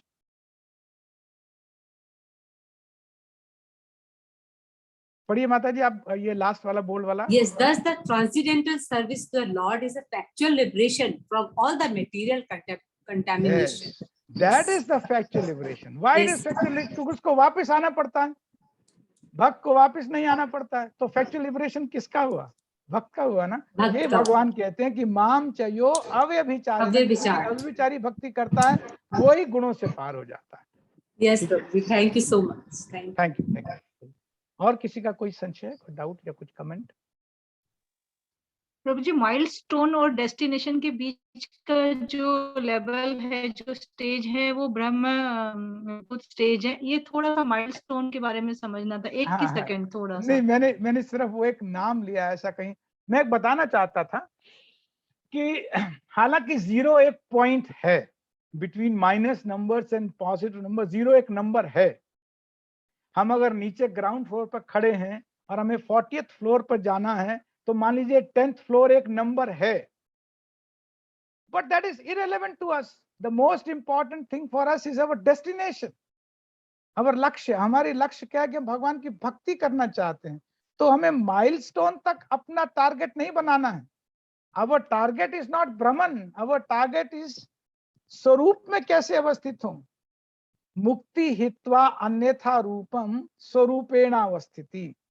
कि अगर हम अपने स्वरूप में हो जाएंगे, that is the real liberation and that is the transcendental loving service of the Lord. Devotional service in Krishna consciousness is our lakshya. That is the 40th, for example, जो मैंने कहा 40वीं मंजिल पर पहुंचना, that is the लक्ष्य. उसके बीच में definitely इंद्रियों से बाहर हो जाएं, मेटेरियल कंटेमिनेशन से बाहर हो जाएं.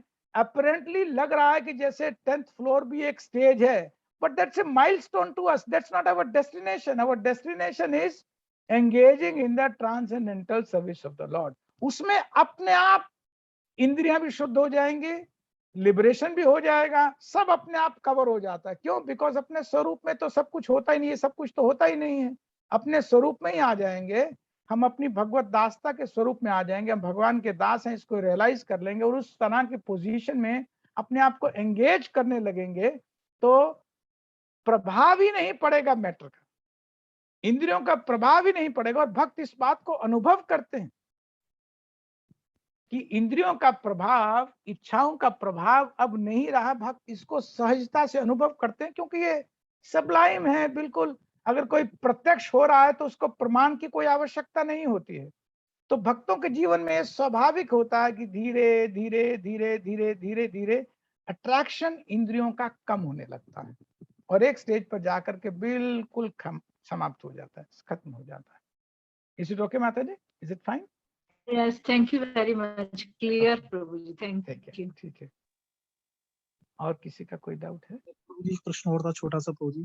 जी बताइए. प्रभु जी, प्रश्न ये था कि जैसे अभी आपने बताया कि माइनस स्टेज में, प्रभु जी माइनस स्टेज में जैसे हम भक्ति कर रहे हैं, बट 3 गुणों का प्रभाव हमारे ऊपर, अभी मैं अपनी बात कर रहा हूँ प्रभु जी, 3 गुणों का प्रभाव अभी भी मेरे ऊपर है. तो प्रभु जी ये तो 3 गुणों से पार पाना, 0 स्टेज पे पूछना ब्रह्मभूत की स्टेज.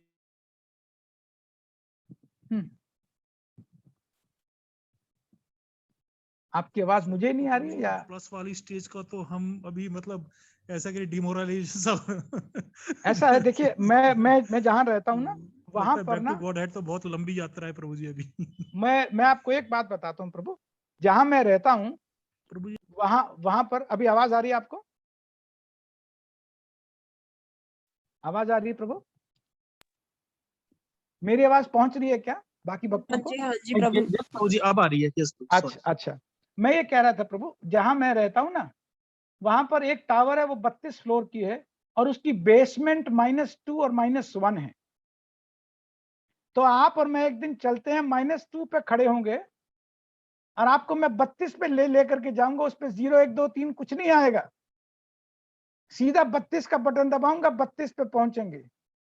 अगर हम -2 के नंबर से बिना 0 पर पहुंचे 32 पर पहुंच सकते हैं, तो हमारी अगर आज गुणों से प्रभावित होने वाली स्थिति है, बिना ब्रह्मभूत पाए हम भगवान की शुद्ध भक्ति कर सकते हैं. आप नेक्स्ट टाइम आएंगे, मैं उस टावर में आपको लेकर के जाऊंगा. नीचे से शुरू करेंगे -2 से, तो मैं बताऊंगा कि देखो आप कह रहे थे कि मैं माइनस में हूं. फिर 0 पर नहीं मैं लेकर, मैं सीधा 32 पे आपको बताऊंगा कैसे जाते हैं. तो आप वैसे ही पहुंचेंगे प्रभु. यही प्रोसेस है.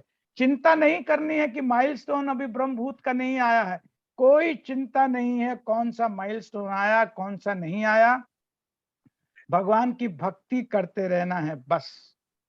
जैसे कभी हलवा बनाते हैं ना हम लोग, जब हलवा बनाते हैं, माता जी लोग इसको बहुत अच्छे से अप्रिशिएट कर पाएंगे एग्जाम्पल को. जब हलवा बनाते हैं ना, और पहले उसमें मान लीजिए सूजी भुनी, जब सूजी भुन जाती है तो बहुत सारा पानी डालते हैं, 3 गुना 4 गुना, जिसका जैसे जैसे हाथ होता है, टेस्ट होता है. जब पानी डालते हैं तो ऐसा लगता है कि अरे ये क्या बन गया. लेकिन ऑल ऑफ ए सडन ऐसा होता है अचानक कि हलवे जैसी शेप आ जाती है, अचानक आ जाती है वो. डू यू एग्री दैट और नॉट? हलवा बनाने वाली अगर माता जी हैं, इस बात को अप्रिशिएट करेंगी कि अचानक एकदम हलवे की स्टेज आने लगती है. ऐसा लगता है अभी तो पानी था रे, एक तो बिल्कुल हलवे जैसी स्थिति आ गई. तो कब हमारा जीवन बिल्कुल भगवान की भक्ति में पूर्ण हो जाएगा, हमारा मन शुद्ध हो जाएगा, पता ही नहीं चलेगा. अभी तो लग रहा है बहुत पानी पानी है, पानी पानी है. चिंता नहीं करें, आग चालू रखें, ऊपर से हिलाते रहें बस. जो कर रहे हैं वही करते रहें. अचानक one day everything will be in order. जैसे होना चाहिए अपने आप हो जाएगा. और उसके 5 मिनट के बाद तो एकदम भोग लगाने वाला हलवा हो जाता. एकदम जैसे ही हलवे ने शेप ली 5 मिनट से ज्यादा नहीं लगते हैं, वो घी भी छोड़ देता है। मतलब बिल्कुल मैटर का प्रभाव नहीं, बिल्कुल बाहर हो जाता है, एक्सेस सब चीज निकल के आ जाती है। बहुत सुंदर हलवा बना, भोग लगाओ भगवान को। That is called transcendental service, that's called devotional service in full Krishna consciousness. तो वही प्रोसेस है, पहले भी वही कर रहे थे, अभी भी वही करना, वही हलवे बनाने में वही प्रोसेस है। भुना, पानी डाला, जब पानी डाला तो हिलाते रहना है, बस उसको करते रहना है, करते रहना है। ऑल ऑफ ए सडन एक दिन हमको फील हो जाएगा कि now the shape is there. हृदय इस बात की अपने आप गवाही देने लगेगा। जी वैशाली माता जी। हरे कृष्णा प्रभु जी। हरे प्रभु जी, मुझे ये पूछना था कि जो इमोशंस हमारे आते हैं इस मटेरियल वर्ल्ड में, कभी सैड, कभी एंग्री, तो वो इमोशंस कभी कभी हमें भक्ति से थोड़ा सा डाइवर्ट कर देते हैं, तो हम उन इमोशंस में ही खेलते रह जाते हैं और हमारी भक्ति कहीं ना कहीं थोड़ी सी डिले होनी शुरू हो जाती है, तो उसको कैसे कंट्रोल कर सकते हैं? ये नेचुरल है माता जी, क्योंकि शरीर के साथ अटैचमेंट है, तो शरीर के साथ जो जो जुड़े हुए हैं उनके लिए भी अटैचमेंट है, वो नेचुरल स्थिति है। लेकिन जब भगवान के बारे में सुनते हैं तो जो रियलिटी है उसके बारे में हमें पता लगना शुरू होता है। तो जब रियलिटी के बारे में पता लगना शुरू होता है तो धीरे धीरे धीरे धीरे जो मैटेरियल इमोशंस हैं उनकी इंटेंसिटी कम होने लगती है। एक स्टेज पर ऐसा आता है कि जब भगवान का नाम सुनते हैं तो वहां इमोशन रिफ्लेक्ट होते हैं, मैनिफेस्ट होते हैं, या भगवान की कथा सुनते हैं तो वहां इमोशंस मैनिफेस्ट होते हैं। तो धीरे धीरे वो ट्रांसफॉर्मेशन हो जाता है। इमोशंस तो रहेंगे, भक्ति भी इमोशन है। भक्ति में भी भगवान के भक्त, भगवान के साथ जो भाव है उनका, वो इमोशन ही तो होता है। भगवान के प्रति समर्पण है, उसमें इमोशंस होते हैं। भगवान के साथ कनेक्शन है, वो इमोशंस का है। तो इमोशंस तो रहेंगे, लेकिन इस समय जो मान लीजिए मैटेरियल सिचुएशन, क्योंकि हम मानते हैं ना हम शरीर है, तो इसलिए शरीर के साथ कनेक्ट होने के कारण शरीर के इमोशंस अफेक्ट करते हैं, या शरीर की एक्सटेंशंस के इमोशंस अफेक्ट करते हैं। लेकिन जब अपने आप को धीरे धीरे धीरे धीरे भक्ति में लगाते हुए बार बार जब सुनते हैं, भगवान के बारे में सुनते हैं, तो एक कन्विक्शन होने लगता है, रियलिटी का एक आभास होने लगता है। और भक्ति करते करते भक्ति में ही अनुभूति होने लगती है, और उस अनुभूति के आधार पर इमोशंस का ट्रांसफॉर्मेशन होने लगता है। तो प्रोसेस यही है माता जी, इसी को करते रहें। आज जो हो रहा है वो ठीक है, उसको एक्सेप्ट करते हैं। हम जहां हैं, जिस स्थिति में हैं, वो ठीक है। उसको धीरे धीरे धीरे धीरे भक्ति से ही चेंज होना है, हम नहीं चेंज करेंगे। भक्ति का गुण है कि वो मैटर के प्रभाव को अपने आप कम करती है। श्रीमद् भागवत में एक श्लोक आता है कि शृण्वताम स्वकथा कृष्णा पुण्य श्रवण कीर्तना, कि जो भगवान के बारे में सुनता जाता है, हृदयंतस्थो भद्राणी विदुनोति सुहृत सताम, अपने आप अंदर के जो मल हैं, अंदर की जो गंदगी है, अपने आप साफ होने लगती है। और जब साफ होने लगती है तो अपने आप वैराग्य और ज्ञान आ जाता है। भक्ति से अपने आप वैराग्य, जैसे ना बाय प्रोडक्ट होते हैं किसी चीज के, तो भक्ति का प्रोडक्ट है डिटैचमेंट, भक्ति का प्रोडक्ट है knowledge. And what is the real knowledge? Surrender is the real knowledge. इसलिए जब भक्ति करने लगते हैं तो अपने आप सरेंडर आ ही जाता है, भगवान की शरणागति हो ही जाती है। इज इट ओके माता जी? Is it fine? यस प्रभु जी, thank you so much. Thank you. Bhavana माता जी। हरे कृष्णा प्रभु जी। हरे कृष्ण माता जी। प्रभु जी, मेरा एक क्वेश्चन है कि शरीर की शुद्धि ज्यादा जरूरी है या मन की शुद्धि ज्यादा जरूरी है इसमें? क्योंकि प्रिंसिपल्स बताए गए हैं कि आप सुबह उठें, आप take a bath, then you start prayers, then you cook food for प्रभु जी। तो इससे जो है वो शरीर की शुद्धि ज्यादा जरूरी है या मन की शुद्धि ज्यादा जरूरी है? कि हम श्रवण कीर्तन जपा करते हैं, भगवान की पूजा करते हैं या बुक्स पढ़ते हैं, तो दोनों में से कौन सी चीज इम्पोर्टेंट है? माता जी, दोनों की शुद्धि साथ साथ हो रही है। आप ऐसा मत सोचिए कि जब आप स्नान करते हैं तो स्नान करके शरीर तो शुद्ध होता ही होता है, लेकिन स्नान से प्रभाव मन पर भी पड़ता है। स्नान से मन पर भी प्रभाव पड़ता है। मान लीजिए आप बिस्तर पर लेटे हैं तो मन में अलग तरह की भावना है। आप उठ करके स्नान करें सुबह सुबह ब्रह्म मुहूर्त में, तो स्नान करते ही वाइब्रेशंस, मन में जो वाइब्रेशंस है वो बदलने लगती हैं, तुरंत बदलने लगती हैं। एक बात। दूसरी बात, आप ऐसा समझें कि इट्स ए कंप्लीट पैकेज। सिर्फ स्नान करना ही एक प्रोसेस नहीं है, स्नान is one of those activities. स्नान करके फिर आपको जो प्रॉपर भक्ति के अंग हैं उसमें लगना है। तो मान लीजिए अगर स्नान से शरीर की शुद्धि हुई तो उसके बाद भगवान का स्मरण करेंगे, भगवान का जप करेंगे, भगवान की पूजा करेंगे, तो मन पर बहुत प्रभाव पड़ता है। मंत्र का मतलब होता है मनः त्रायते इति मंत्रः, कि जो मन का तारण कर देता है, जो मन को लिबरेट कर देता है, उसको मंत्र कहते हैं। अगर मेरे मन में ये भावना है कि मैं भगवान के बारे में सुनना चाहती हूँ या सुनना चाहता हूँ और वो मैं सुनता हूँ, तो वो सुनने से सिर्फ कानों पर असर नहीं आ रहा है। शरीर का अंग है ना कान, सुनने से सिर्फ कान प्रभावित नहीं होते हैं, कान के मार्ग से सुनी हुई बात हृदय में आती है। इसलिए तो मान लीजिए अगर कोई किसी को गाली दे तो हृदय पर प्रभाव पड़ता है कि नहीं पड़ता है? एक बार सुनते हैं, दो बार सुनते हैं तो फिर एकदम मुट्ठी भींच जाती है कि नहीं भींच जाती? अगर सुनने का प्रभाव मन पर ना पड़े तो कैसे क्रोध आएगा? उसी तरह से जैसे सुनने का प्रभाव क्रोध में आया, उसी तरह से जो सुनने का, भगवान के बारे में जो सुनने का प्रभाव है वो प्रेम में बदलेगा। हृदय में जब वो सुनी जाती है बात, तो हृदय में प्रेम जो सो रहा है भगवान का, वो प्रकट होने लगता है, जागने लगता है। तो दोनों ही शुद्धि जरूरी है, शरीर की भी और मन की भी। एक्चुअली देखा जाए तो मन भी तो शरीर है ना, मन तो सूक्ष्म शरीर होता है, स्थूल शरीर होता है। तो स्थूल शरीर की भी शुद्धि चाहिए और सूक्ष्म शरीर की भी शुद्धि चाहिए।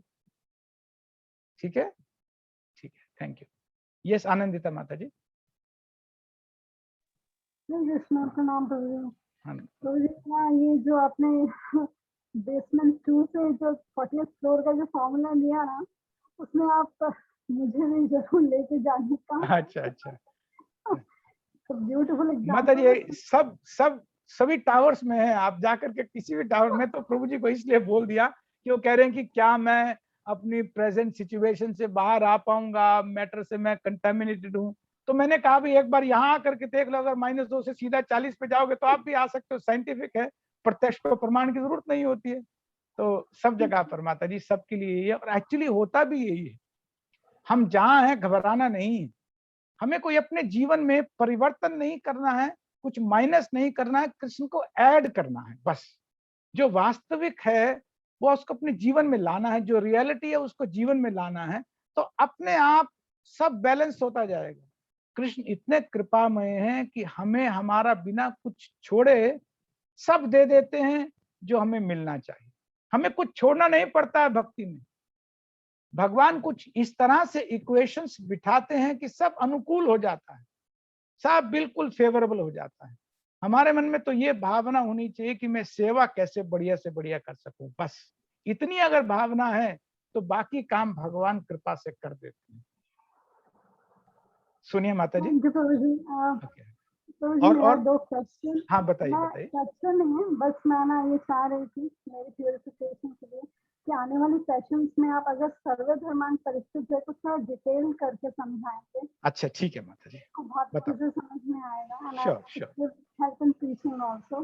And the second thing is that कि अगर हम जनरली किसी को भगवद गीता के बारे में बताते हैं तो जनरल कॉन्सेप्शन है, किसी ने भगवद गीता पढ़ी भी नहीं होगी, आई एम श्योर कि उन लोगों ने पढ़ी भी होगी, बट एक जनरल कॉन्सेप्शन है क्योंकि बोलते हैं कि उसमें तो कर्म ही लिखा हुआ है, कर्म ही पूजा है, ये वो मतलब इस टाइप की फिलोसफीज जो देते हैं, थोड़ी ड्राई फिलोसफीज की बातें जो करते हैं, जो एक्चुअल में करते भी नहीं है, उसको भी समझाना बहुत जरूरी है, समझना। ठीक है माता जी, ठीक है, एग्रीड माता जी, एग्रीड, थैंक यू। सोनिया माता जी। हाँ जी प्रभु जी थोड़ा कॉन्सेप्चुअली थोड़ा सा समझना था।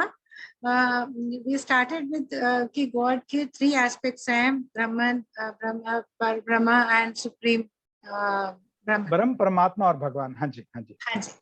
तो हमने जो ये जो करा है ब्रह्म का, जो हमने बात करी अभी, दैट इज द सत realization of This is his Sat realization. aspect of him. That is the eternal aspect of him. Yes, Paramatma is Sat and Chit, and Bhagwan is Sat, Chit and Anand.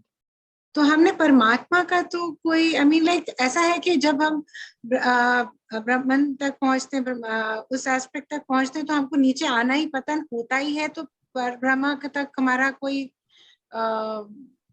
नहीं माता जी, ये ना ये दोनों अलग अलग है। मैंने इसलिए इसको अभी ज्यादा टच नहीं किया, हालांकि एक स्लाइड में थोड़ा मेंशन तो किया था इसके बारे में, लेकिन इसलिए मेंशन नहीं किया क्योंकि जब इनिशियली एक माता जी ने कहा था कि आप ब्रह्मभूत और भगवान के बारे में थोड़ा बताइए, मुझे याद नहीं है पहली क्लास में किसने कहा था, I don't remember the name, तो इसलिए मैंने इस स्लाइड को ब्रह्म और भगवान के बीच से ही लिंक करके बताया।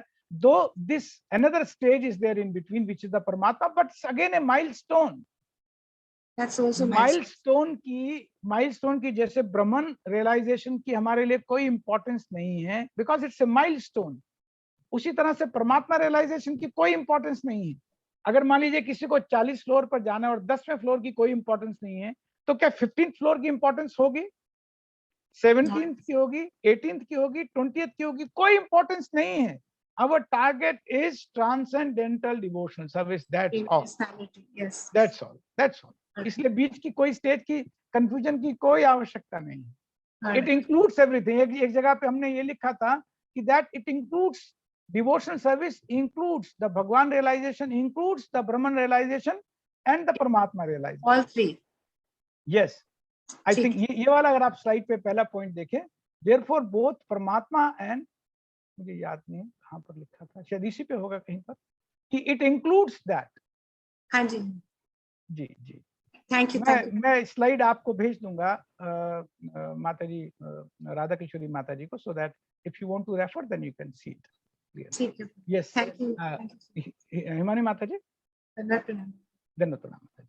हरे कृष्णा प्रभु जी, दंडवत प्रणाम। धन्यवाद प्रणाम माता जी। हरे मेरा क्वेश्चन है कि there is a person, I don't know on which stage he is right now, because he is जिस पाथ में हम लोग आगे बढ़ रहे हैं, he doesn't believe in that, but he is on the he is of the point of view that मैंने किसी का बुरा नहीं किया है तो मेरे साथ बुरा कैसे करने देंगे भगवान। तो बेसिकली डायरेक्टली और इनडायरेक्टली ही बिलीव्स इन भगवान।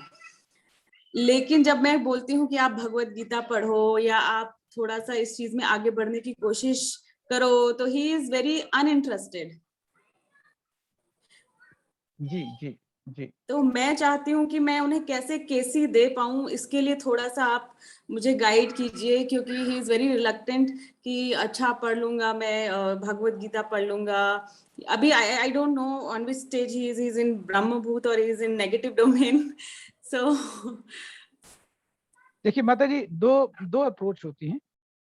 एक अप्रोच होती है जब आप रियली ब्लिसफुल होती है ना, और आपके ब्लिस को कोई दूसरा आदमी देखता है, तो वो नेचुरली अट्रैक्ट होता है। And if that gentleman is very close to you, the best thing would be, I suggest is, you reflect your genuine bliss. आप अगर प्रॉपरली भक्ति में ब्लिसफुलनेस एक्सपीरियंस कर रही हैं, जैसे खुशबू रोकेंगे तो रुकती नहीं है। अगर आप चाहें कि फ्रेग्रेंस को आप दबा दें तो एयर उसको कैरी करके ले ही जाती।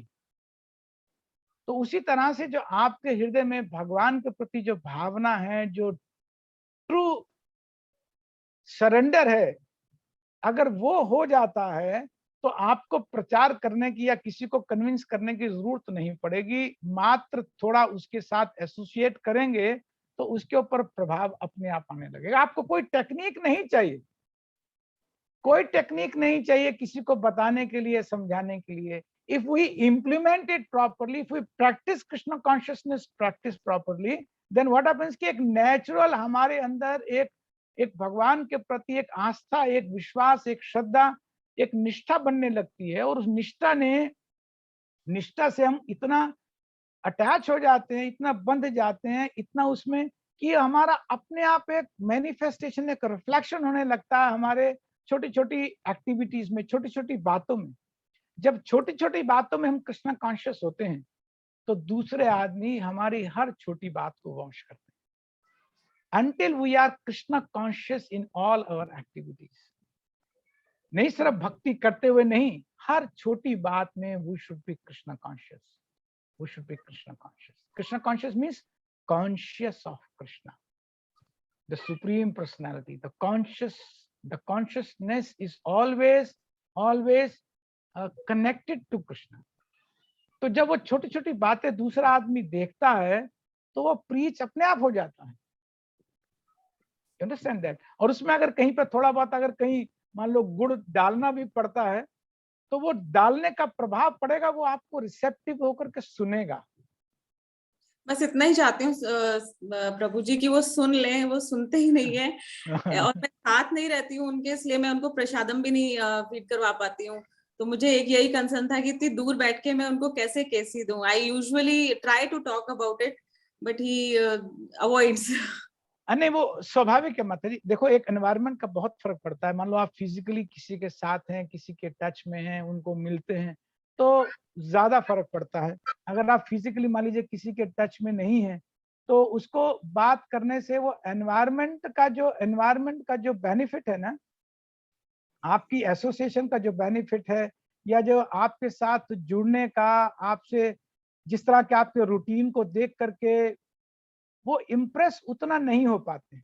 लेकिन फिर भी जितना हो, द बेस्ट डिमॉन्स्ट्रेशन इज अगर आपके साथ हैं तो आप अपनी एक्टिविटीज को बहुत माइन्यूटली सुचारू रूप से करते रहें, किसी को दिखाने के लिए नहीं, for your own self, that for advancing in Krishna consciousness the attitude is very important. हमारा एटीट्यूड बिल्कुल कृष्णा कॉन्शियसनेस का बना रहे हर छोटी से छोटी एक्टिविटी में।